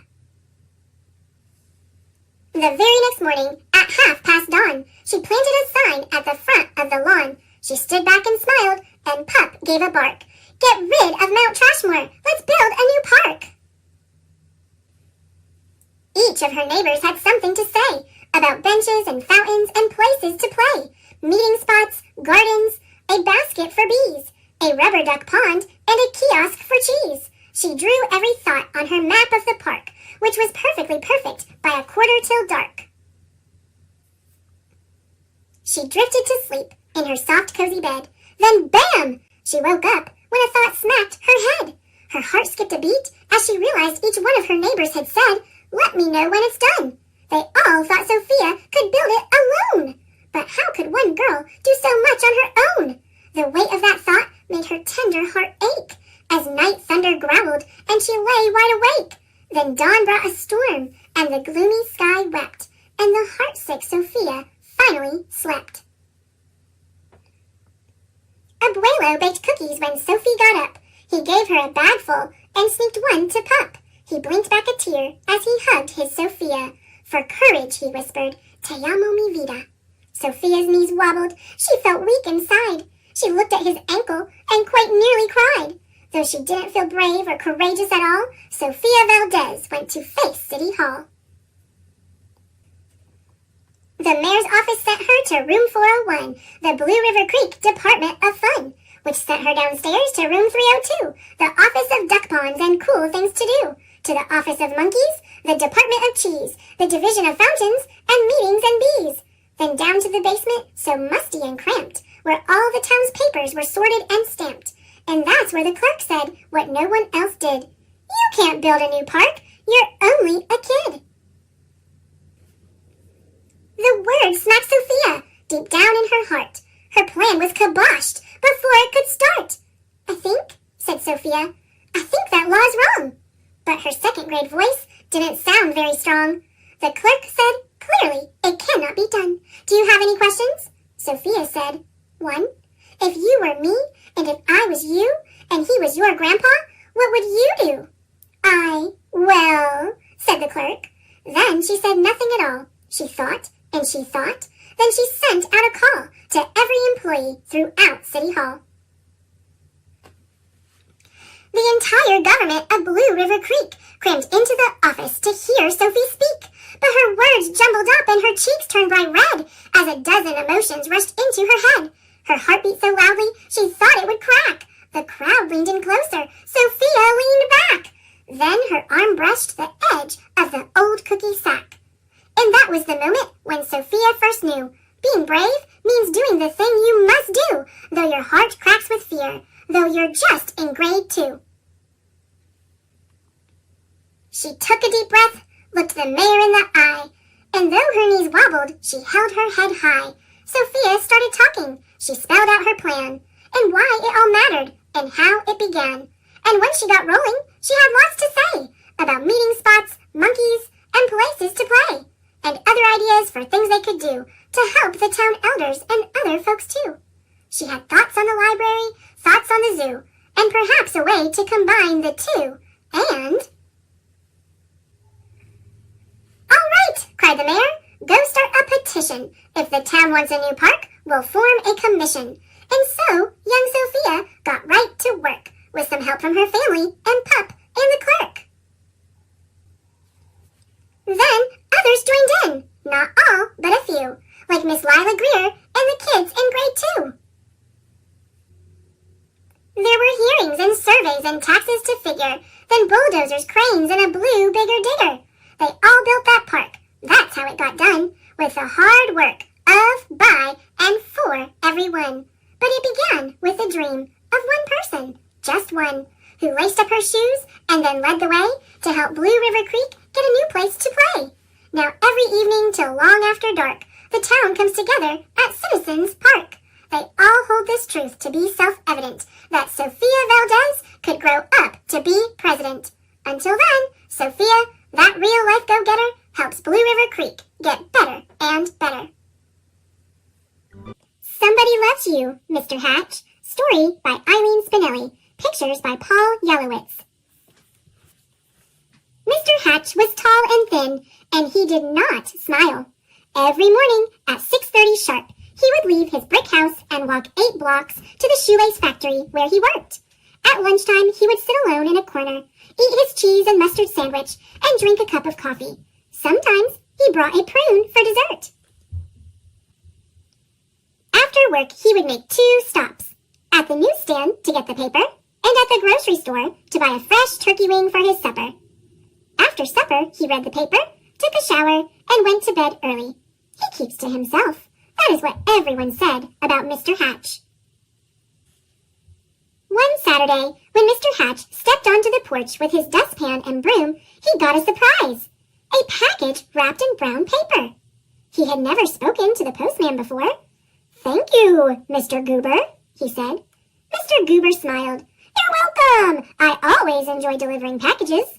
Mr. Hatch tore the brown paper off. Inside was a white box, which he opened to find another box.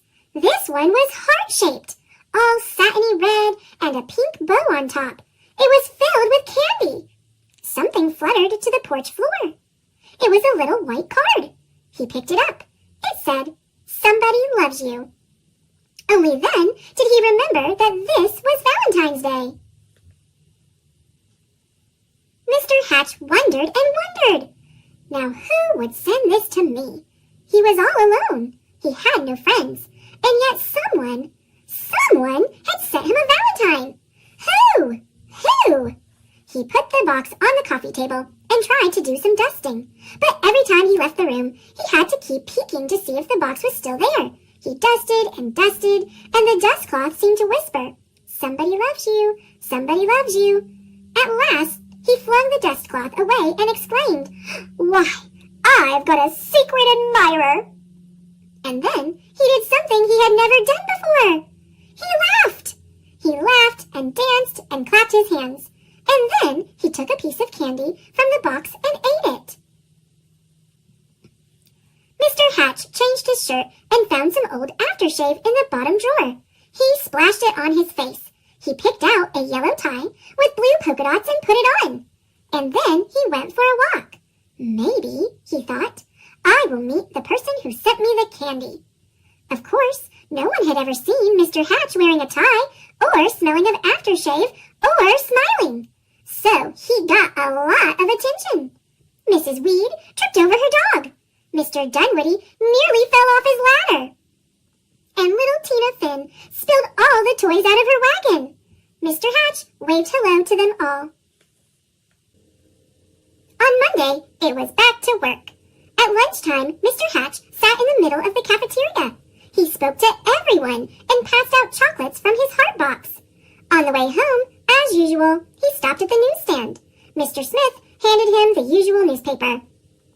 "I think I'll have a pack of mints," said Mr. Hatch, not as usual. Mr. Smith was shocked. "Was that you speaking, Mr. Hatch?" "Indeed it was," said Mr. Hatch. "I said I would also like a pack of mints. And if you don't mind me saying so, Mr. Smith, you don't look very well today." Mr. Smith recovered from his shock to reply, "You're right. I don't feel very well. I have a cold. I was supposed to go to the doctor's this afternoon, but the stand has been so busy, I haven't had the time." Mr. Hatch smiled. "Why, I'd be happy to watch the stand for you while you go." Mr. Smith could hardly believe his ears. "You would?" "Certainly. Just show me what to do." And so Mr. Hatch ran the newsstand for an hour. He wondered if any of the women who stopped to buy a paper or a magazine or a candy bar had sent him the mysterious Valentine. When Mr. Smith returned, Mr. Hatch made his usual stop at the grocery store. I'm a little tired of turkey wings," he told Mr. Todd. "I think I'll have a nice fresh slice of ham." Mr. Todd weighed the meat and wrapped it. "You look worried," said Mr. Hatch. "I am," said Mr. Todd. "My little girl is late. She hasn't come home from school yet, and I can't leave the store to look for her until my wife arrives." "Goodness! Why didn't you say so?" said Mr. Hatch. "I will go look for her." And so he walked to school and found little Melanie Todd by the swings and brought her home. Thank you," said the grocer. "Anytime," said Mr. Hatch. After supper, Mr. Hatch did not bother to read the paper. He decided to bake brownies instead. It would be nice to have brownies to share the next day with the people at the shoelace factory. As he baked, the warm chocolate smell of brownies floated through the neighborhood. Children gathered round Mr. Hatch's house, sniffing the air. "Well, I suppose the factory can wait," said Mr. Hatch as he looked out the window. And he brought out 2 platefuls. "Now, what are brownies without lemonade?" he said, and he stirred up a nice cold pitcher.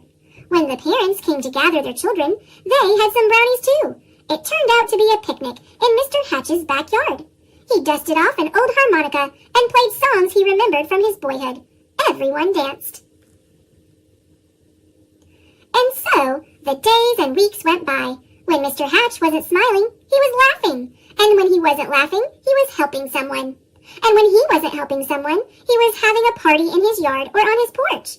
He seemed to have forgotten about finding the person who sent him the Valentine. Then, one afternoon, Mr. Goober, the postman, came to his door. His face was very serious. "Come in, Mr. Goober," said Mr. Hatch. "You look upset." "I am upset," he said. "I made a mistake some time ago. My supervisor is very angry with me. Do you... Yes, Mr. Goober, what is it? Do you recall the package I delivered to you? On Valentine's Day, I think it was." "Yes, I believe so," replied Mr. Hatch, beginning to feel a little uneasy. "I don't suppose you still have it," said Mr. Goober sadly. "As a matter of fact," said Mr. Hatch, "I still have the box. The candy is gone, though. Why do you ask?" The postman took a deep breath. "I'm afraid I delivered it to the wrong address. It was supposed to go to another house." Mr. Hatch recalled tearing off the brown paper. It had never occurred to him to look at the address.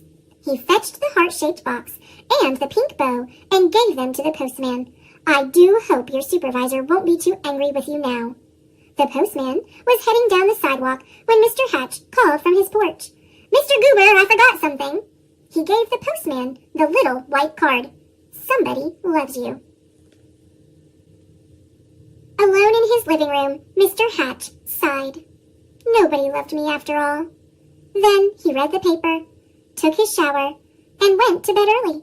The next morning, at 6:30 sharp, Mr. Hatch left his brick house and walked 8 blocks to the shoelace factory. At lunchtime, he sat in the corner by himself, ate his cheese and mustard sandwich, and drank a cup of coffee. After work, he stopped at the newsstand for his paper, but he did not speak to Mr. Smith. And when he ordered his turkey wing from Mr. Todd, he did not smile. Nor did he pat little Melanie Todd on the head, or bake brownies, or have picnics or parties, or play his old harmonica anymore. Everyone whispered, "What is wrong with Mr. Hatch?" Mr. Goober, the postman, told them. "We love Mr. Hatch," insisted Mr. and Mrs. Dunwoody. "He gave us flowers for our garden. He helped to mend our back fence." Mrs. Weed nodded. "I love him too. He saved his bones for my dog Ruffy." Ruffy barked. She loved Mr. Hatch too. Mr. Smith told everyone how Mr. Hatch had watched his newsstand so he could visit the doctor. And Mr. Todd told everyone how Mr. Hatch had found his little girl. All the children in the neighborhood remembered Mr. Hatch's wonderful brownies and lemonade. And most of all, his laughter. "Poor Mr. Hatch," they said. "What can we do?" Then Mr. Goober announced, "I have an idea." On Saturday morning, Mr. Hatch woke to a bright and sunny day. He put on his old overalls and went out to the porch with his dustpan and broom. He couldn't believe his eyes. All over the porch were red and white hearts and pink bows.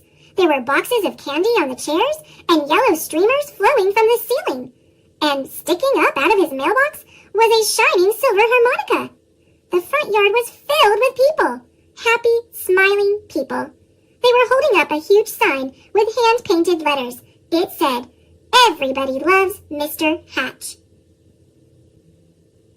Mr. Hatch dabbed at a tear with his handkerchief.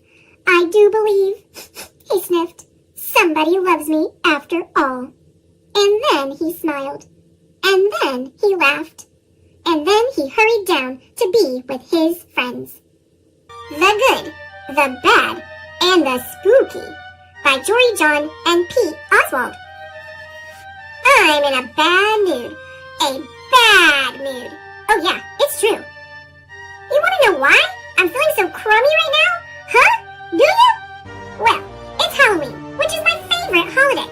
I wait all year long for this very evening. But listen to this. I don't have a costume yet. Look around. Nothing works. What a travesty.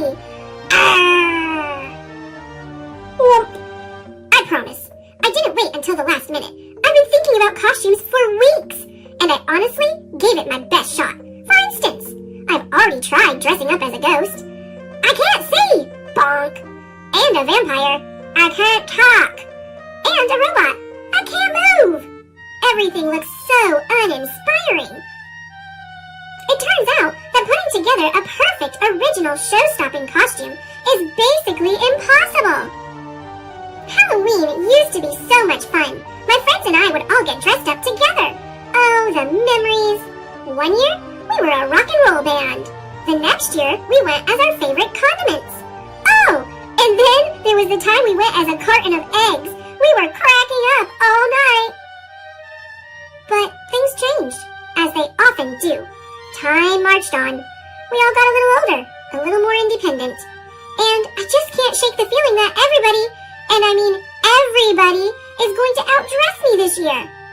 After all, I live on a sunflower in a field where everyone takes Halloween very seriously. Very seriously. You have no idea. No idea. See? How can I compete with that? And that? And that? And what the heck is that? I just can't stand it. And that's why I'm in a bad mood. A bad mood with a bad attitude.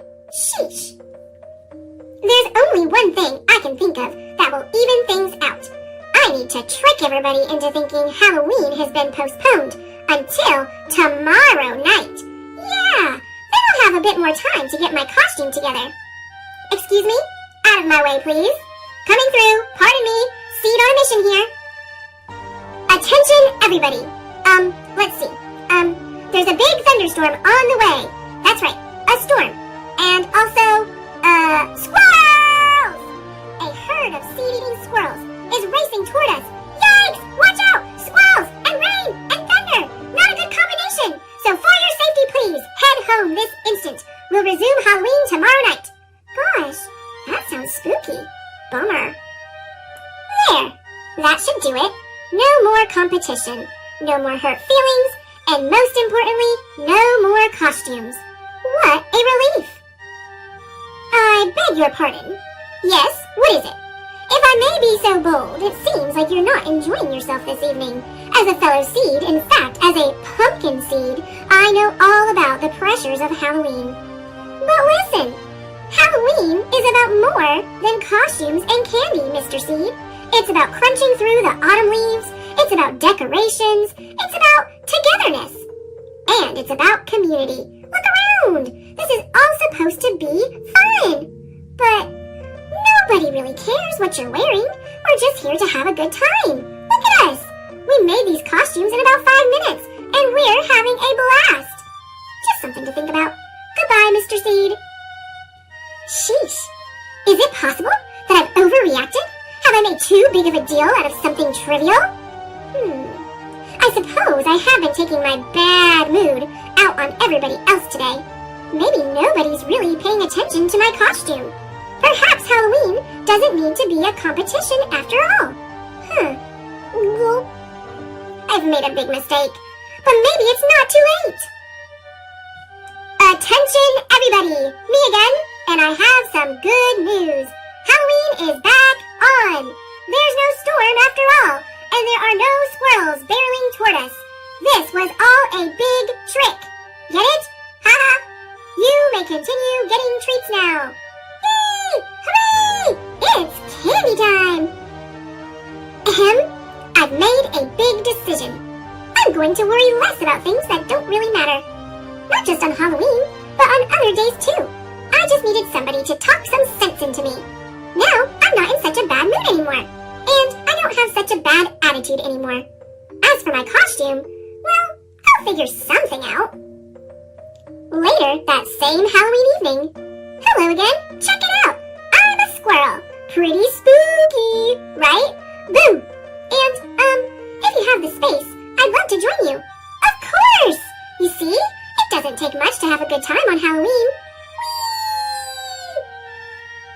Whee! Well, Mr. Seed, I'm glad you finally got into the spirit of Halloween. And we haven't even gotten to the best part of the night yet. Take a look around. Wow! Now this is a treat for everybody. Indeed, Mr. Seed, indeed. Happy Halloween to us all. Thomas and Friends, The Runaway Kite. Based on the Railway series by the Reverend W. Audrey. It was a nice day. The sky was blue. Thomas picked up a box at the docks. The box was for the kite festival. On the way, Thomas saw a kite. Oh no! The kite flew away. Thomas wanted to catch the kite. Edward wanted to help, but Thomas wanted to catch the kite by himself. He went fast. Emily wanted to help, but Thomas wanted to catch the kite by himself. He went faster. Percy wanted to help, but Thomas wanted to catch the kite by himself. He went even faster. Thomas found the kite, but now Thomas was out of steam. He could not catch the kite. He could not deliver the box. Edward had steam. Emily had steam. Percy had steam. The three friends helped Thomas. They caught the kite. The kite flew at the kite festival. Thomas was happy to have good friends. The Snow Globe Family by Jane O'Connor and S.D. Schindler. In a big house high on a hill lives a family. A mama, a papa, a boy, a girl, and baby. On the mantel in the parlor sits a snow globe. It has been there such a long time, nobody notices it anymore. Nobody except baby. Who would like more tea or crumb cake? The mama asks. Inside the snow globe lives another family. A very little family. A mama, a papa, a boy, a girl, and a little baby. They are having dessert too, only their cups are so small. Each one holds no more than half a drop of tea. Who would like another crumb of crumb cake? The little mama asks. In the snow globe, sparkly snow covers the ground all year round. The little family doesn't mind. They love snow. They build snowmen as big as lumps of sugar. They skate on a pond as shiny as a silver coin. They throw snowballs, make snow angels, and tramp through the snow, leaving footprints smaller than the sprinkles on an ice cream cone. If only someone in the big family would shake the snow globe really hard and make a hill of snow, then the little family could go sledding. Sometimes the little family shouts, "Hello out there! Look at us!" But the big papa is reading aloud a story. Nobody notices them. Nobody except baby. The little papa is reading a story too. When he's done, the children say, "Tell us about the big snowstorms from long ago. Please, Papa." There used to be snowstorms all the time. Big ones, their papa begins. The house rattled and shook dishes. Dishes flew from the cupboards. Furniture slid across the floor. Once, I got thrown out of the bathtub. Those were the days. Now there's only a gentle flurry once a week when the parlor maid dusts the mantel. Inside the snow globe, nobody except the little baby notices. A flurry? Who cares? What the family wants is a great big snowstorm. A blizzard. That's what the children in the big house are hoping for too. A blizzard. And one evening, snow starts to fall and doesn't stop. It is a perfect night for sledding. Off they go, leaving baby behind. It is your bedtime. The snow will still be here tomorrow, the mama says, and goes upstairs to run baby's bath. But baby wants snow now. Baby pushes her papa's footstool over to the mantel. She piles books and pillows on top. Then up she climbs. Who does she see inside the snow globe? She sees the little baby. What does the little baby see? 2 enormous eyes. Baby grabs the snow globe. Oops! The books and pillows slip from under her. She lands on the pillows and giggles. She shakes the snow globe. She shakes it some more. Inside the snow globe, the little family hangs on for dear life. This is some storm! Yahoo! Oh, my! In the big house, baby hears Mama calling, "Come, baby, we'll go sledding too. The snow is too wonderful to miss." Inside the snow globe, the little family runs outside. There is a perfect hill for sledding. Whee! Whee! It is late now. In the big house, the mama, the papa, and the children are upstairs fast asleep. The snow globe is up on the mantle again. The little family is fast asleep too. Everyone, big and little, is dreaming about the next big snowstorm. Who knows? It might come very soon. There was an old lady who swallowed a rose. By Lucille Calandro, illustrated by Jared Lee. There was an old lady who swallowed a rose. I don't know why she swallowed the rose, but that's how it goes. There was an old lady who swallowed some lace. She didn't race to swallow that lace. She swallowed the lace to tie to the rose. I don't know why she swallowed the rose, but that's how it goes. There was an old lady who swallowed some glitter. She wasn't a quitter to swallow the glitter. She swallowed the glitter to trim the lace. She swallowed the lace to tie to the rose. I don't know why she swallowed the rose, but that's how it goes. There was an old lady who swallowed some candy. It was fine and dandy to swallow that candy. She swallowed the candy to garnish the glitter. She swallowed the glitter to trim the lace. She swallowed the lace to tie to the rose. I don't know why she swallowed the rose, but that's how it goes. There was an old lady who swallowed a jewel. She wasn't a fool to swallow that jewel. She swallowed the jewel to brighten the candy. She swallowed the candy to garnish the glitter. She swallowed the glitter to trim the lace. She swallowed the lace to tie to the rose. I don't know why she swallowed the rose, but that's how it goes. There was an old lady who swallowed some hearts. She showed her smarts by swallowing those hearts. She swallowed the hearts to surround the jewel. She swallowed the jewel to brighten the candy. She swallowed the candy to garnish the glitter. She swallowed the glitter to trim the lace. She swallowed the lace to tie to the rose. I don't know why she swallowed the rose, but that's how it goes. There was an old lady who swallowed a card. It wasn't hard to swallow the card. It brought the old lady so much happiness that she smiled and laughed and blew a big kiss. Happy Valentine's Day! Love the old lady. Fancy Nancy! There's no day like a snow day, based on the creation of Jane O'Connor and Robin Priest Glasser.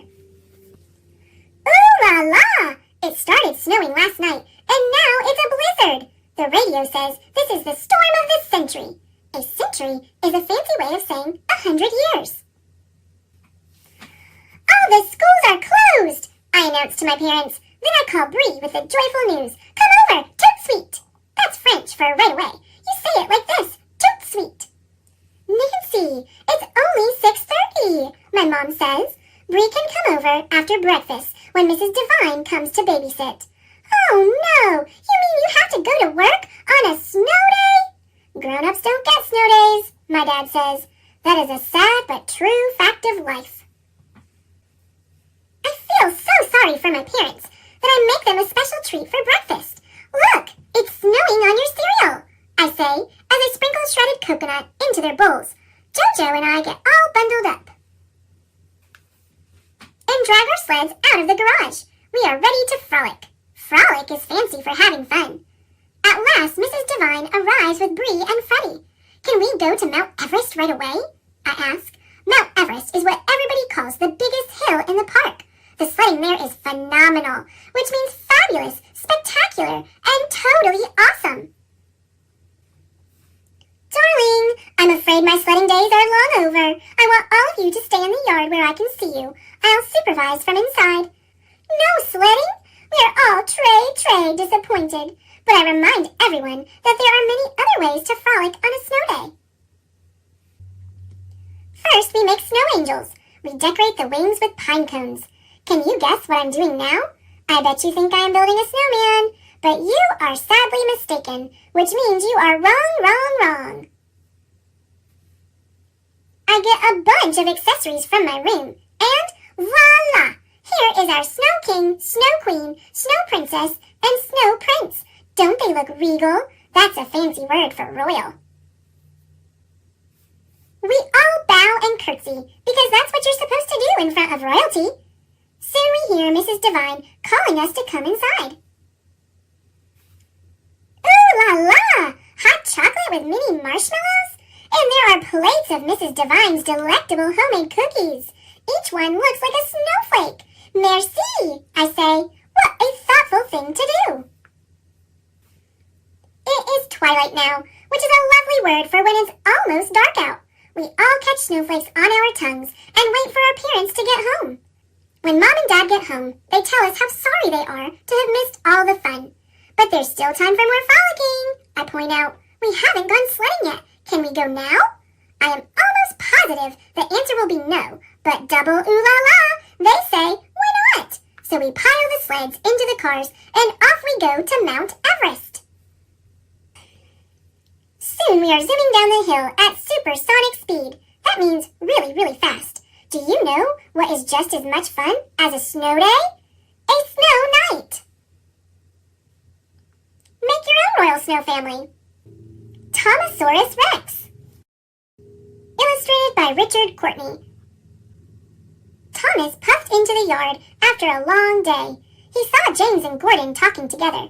When he stopped at the water tower, he could hear everything they said.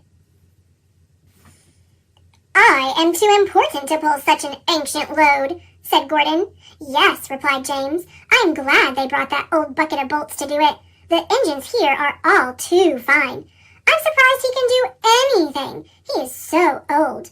Well, it makes sense for him to pull that special. The fossils deserve each other, said James. Both of the engines laughed. Thomas wondered what they were talking about. Percy was waiting when Thomas got to the shed. Did you see Stepney? Asked Percy. Did you see what his special is? No, but I heard Gordon and James talking about it, answered Thomas. They said it was a lot of old junk. I think it's kind of neat, said Percy. Don't let them hear you say that, said Thomas. They'll tease you, too. Thomas liked Stepney. Stepney was one of the oldest engines on the whole island of Sodor. He had seen a lot and had interesting stories to tell. Thomas's favorite story was about Sir Topham Hatt as a little boy. One beautiful day, little Topham Hatt was out for a carriage ride with his grandfather. The horse was dashing through the countryside. Grandfather Hatt saw a rut in the road, but it was too late to swerve. Crack! The carriage's axle was broken, and the horse ran off. Luckily, no one was hurt, but they were a long way from home. Just then, Stepney, a brand-new engine, came chugging by. He was pulling a load of coal, so he didn't have any passenger coaches. There was only one thing to do. Topham Hatt and his grandfather crawled up on top of the pile of coal, and off they went. When they got to town, little Topham Hatt was covered head to toe in coal dust. He was very dirty, and so was his grandfather, so Mother couldn't be cross.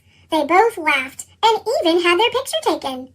Thomas always liked that story, and Percy liked it too. It made them laugh to think that Sir Topham Hatt was ever that dirty. The next morning, Thomas went looking for Stepney. Good morning, sir, said Thomas politely. Well, hello, Thomas, said Stepney with a smile. What do you think of my special? Thomas looked at the rock with some bones in it, and at the old chest. He didn't want to hurt Stepney's feelings.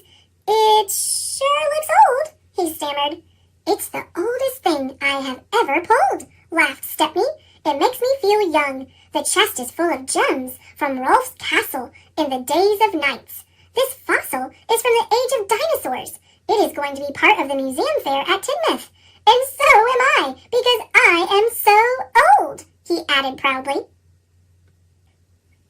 Thomas thought things seemed pretty interesting, but he remembered Gordon and James saying they were junk. Thomas didn't know what to think. Just then, Sir Topham Hatt came to see the engines. Stepney and his special must go to Tidmouth for the museum show, he said. But the hill to Tidmouth may be too steep for Stepney with that valuable special, so someone will need to help push from behind. Push? I would not push a special made of solid gold, said Gordon, let alone that pile of old junk. I only pull specials, and important ones at that. I don't think we should have to push that special, sir, said James. Thomas did not want the others to tease him, but he saw that Stepney looked sad that no one wanted to help him. I will push Stepney's special, he quietly volunteered. Thank you, Thomas, said Sir Topham Hatt. I appreciate it when engines prove that they are really useful. And then he gave Gordon a stern look. Gordon puffed, and James gave a cheeky chuckle. Better him than us, he said. Thomas pushed the special out of the yard. He heard James call out, Don't let them mistake you for that old junk and send you to the scrapyard. All the way to Tidmouth, Thomas worried about what everyone would say about his old special. He knew the children liked him, but would they think he was just an old fossil when he arrived with his old junk? When they arrived at Tidmouth, there were already lots of interesting things to see. There was a butterfly tent, a petting zoo, and a frog exhibit. Thomas helped Stepney onto a special siding that allowed everyone to see the fossil and chest close up, but no one seemed to notice they were there. And then Thomas heard one little boy shout with delight, Look! Over there! It's Thomas! And he brought a dinosaur! Soon Thomas and Stepney were surrounded. Cool! Wow! Look at that! Thomas had never heard the children so excited. He was excited too. Sir Topham Hatt walked over to them. Thomas was surprised to see that he looked dirty. Good work, Thomas, said Sir Topham Hatt. I should have come with you and Stepney. I got a flat tire. I haven't been this dirty in a long, long time, he laughed. Do you remember that day on the coal car, Stepney? I sure do, chuckled Stepney. You were a happy little boy, sir. Just like these children, they will never forget this day. And neither will I, added Sir Topham Hatt. Just then, a man with a camera walked up. He said, Everyone smile and say steamy. Flash. Everyone gets the jitters sometimes. Valentine's Day Jitters by Julie Dannenberg, illustrated by Judy Love. Valentine's Day was just around the corner, and Mrs. Hartwell had the jitters. She was busy planning the class Valentine's Day party, and she wanted it to be extra special, just like her students. Remembering some of her party planning issues in the past, Mrs. Hartwell decided to ask her room full of experts for advice. During reading, between helping Emmy with a Band-Aid and searching with Jeff to find a just right reading book, she asked students for suggestions on Valentine's Day craft projects. There was a consensus on glitter, glue, ribbons, and lace. After math class, Mrs. Hartwell high-fived Alexandra for knowing her math facts and gave Jack a sticker for not giving up on his. Then she asked the class for party game recommendations. Her students had lots of ideas. Some she could use, some she couldn't. As everyone lined up for recess, Mrs. Hartwell tied Andy's shoelace and reminded Sergio and Olivia to get their coats. Then she asked the students for advice on the perfect party treat. Cake! With extra frosting and lots of sprinkles. The night before Valentine's Day, Mrs. Hartwell worked hard to get everything ready for the party. The cake took a lot of time. It was very complicated. The next day, during lunch and recess, she bustled about, setting up the craft and the games. Can we see the cake? The students asked when they came in, excited for another one of Mrs. Hartwell's parties. It's going to be a surprise, she told them. That afternoon, the students handed out their Valentine's Day cards. Then Mrs. Hartwell got them started on the craft project. There was glitter, glue, ribbons, and lace. It turned out a little bit messier than Mrs. Hartwell had expected. Oh my, she said.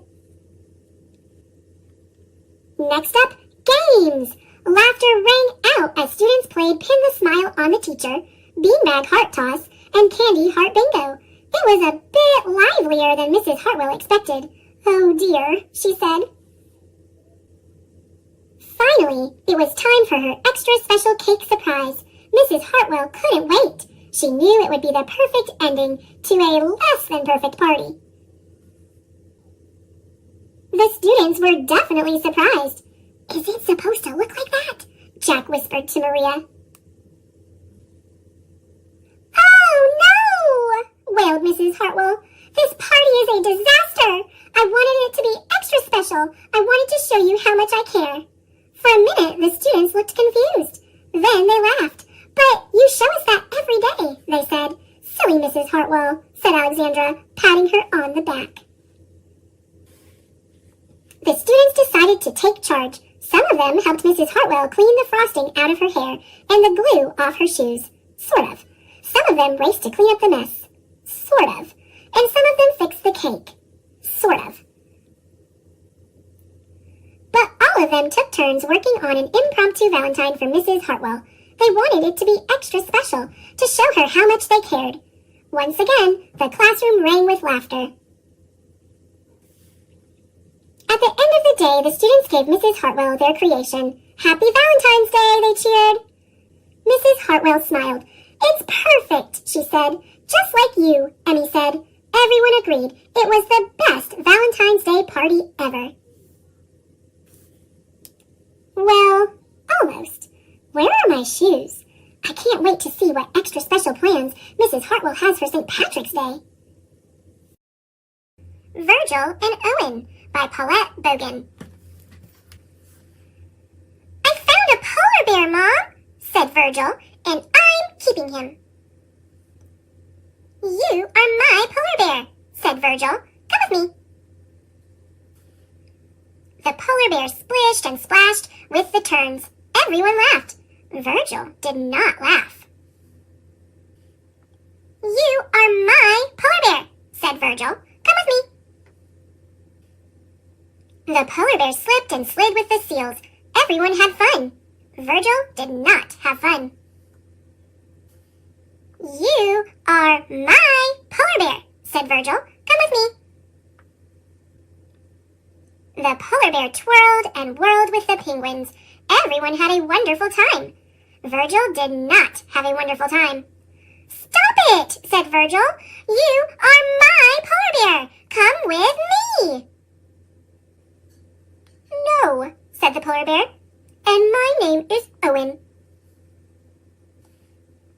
Virgil stomped away. He kicked the snow. He jumped up and down. Come play with us, said Owen. Really? Said Virgil. Everyone dipped and dived, splashed and swam, and played together. Until... Listen to me, Owen, said Virgil. You are not my polar bear. You are my friend. Everyone cheered. We are all friends. Thanks for watching. Click subscribe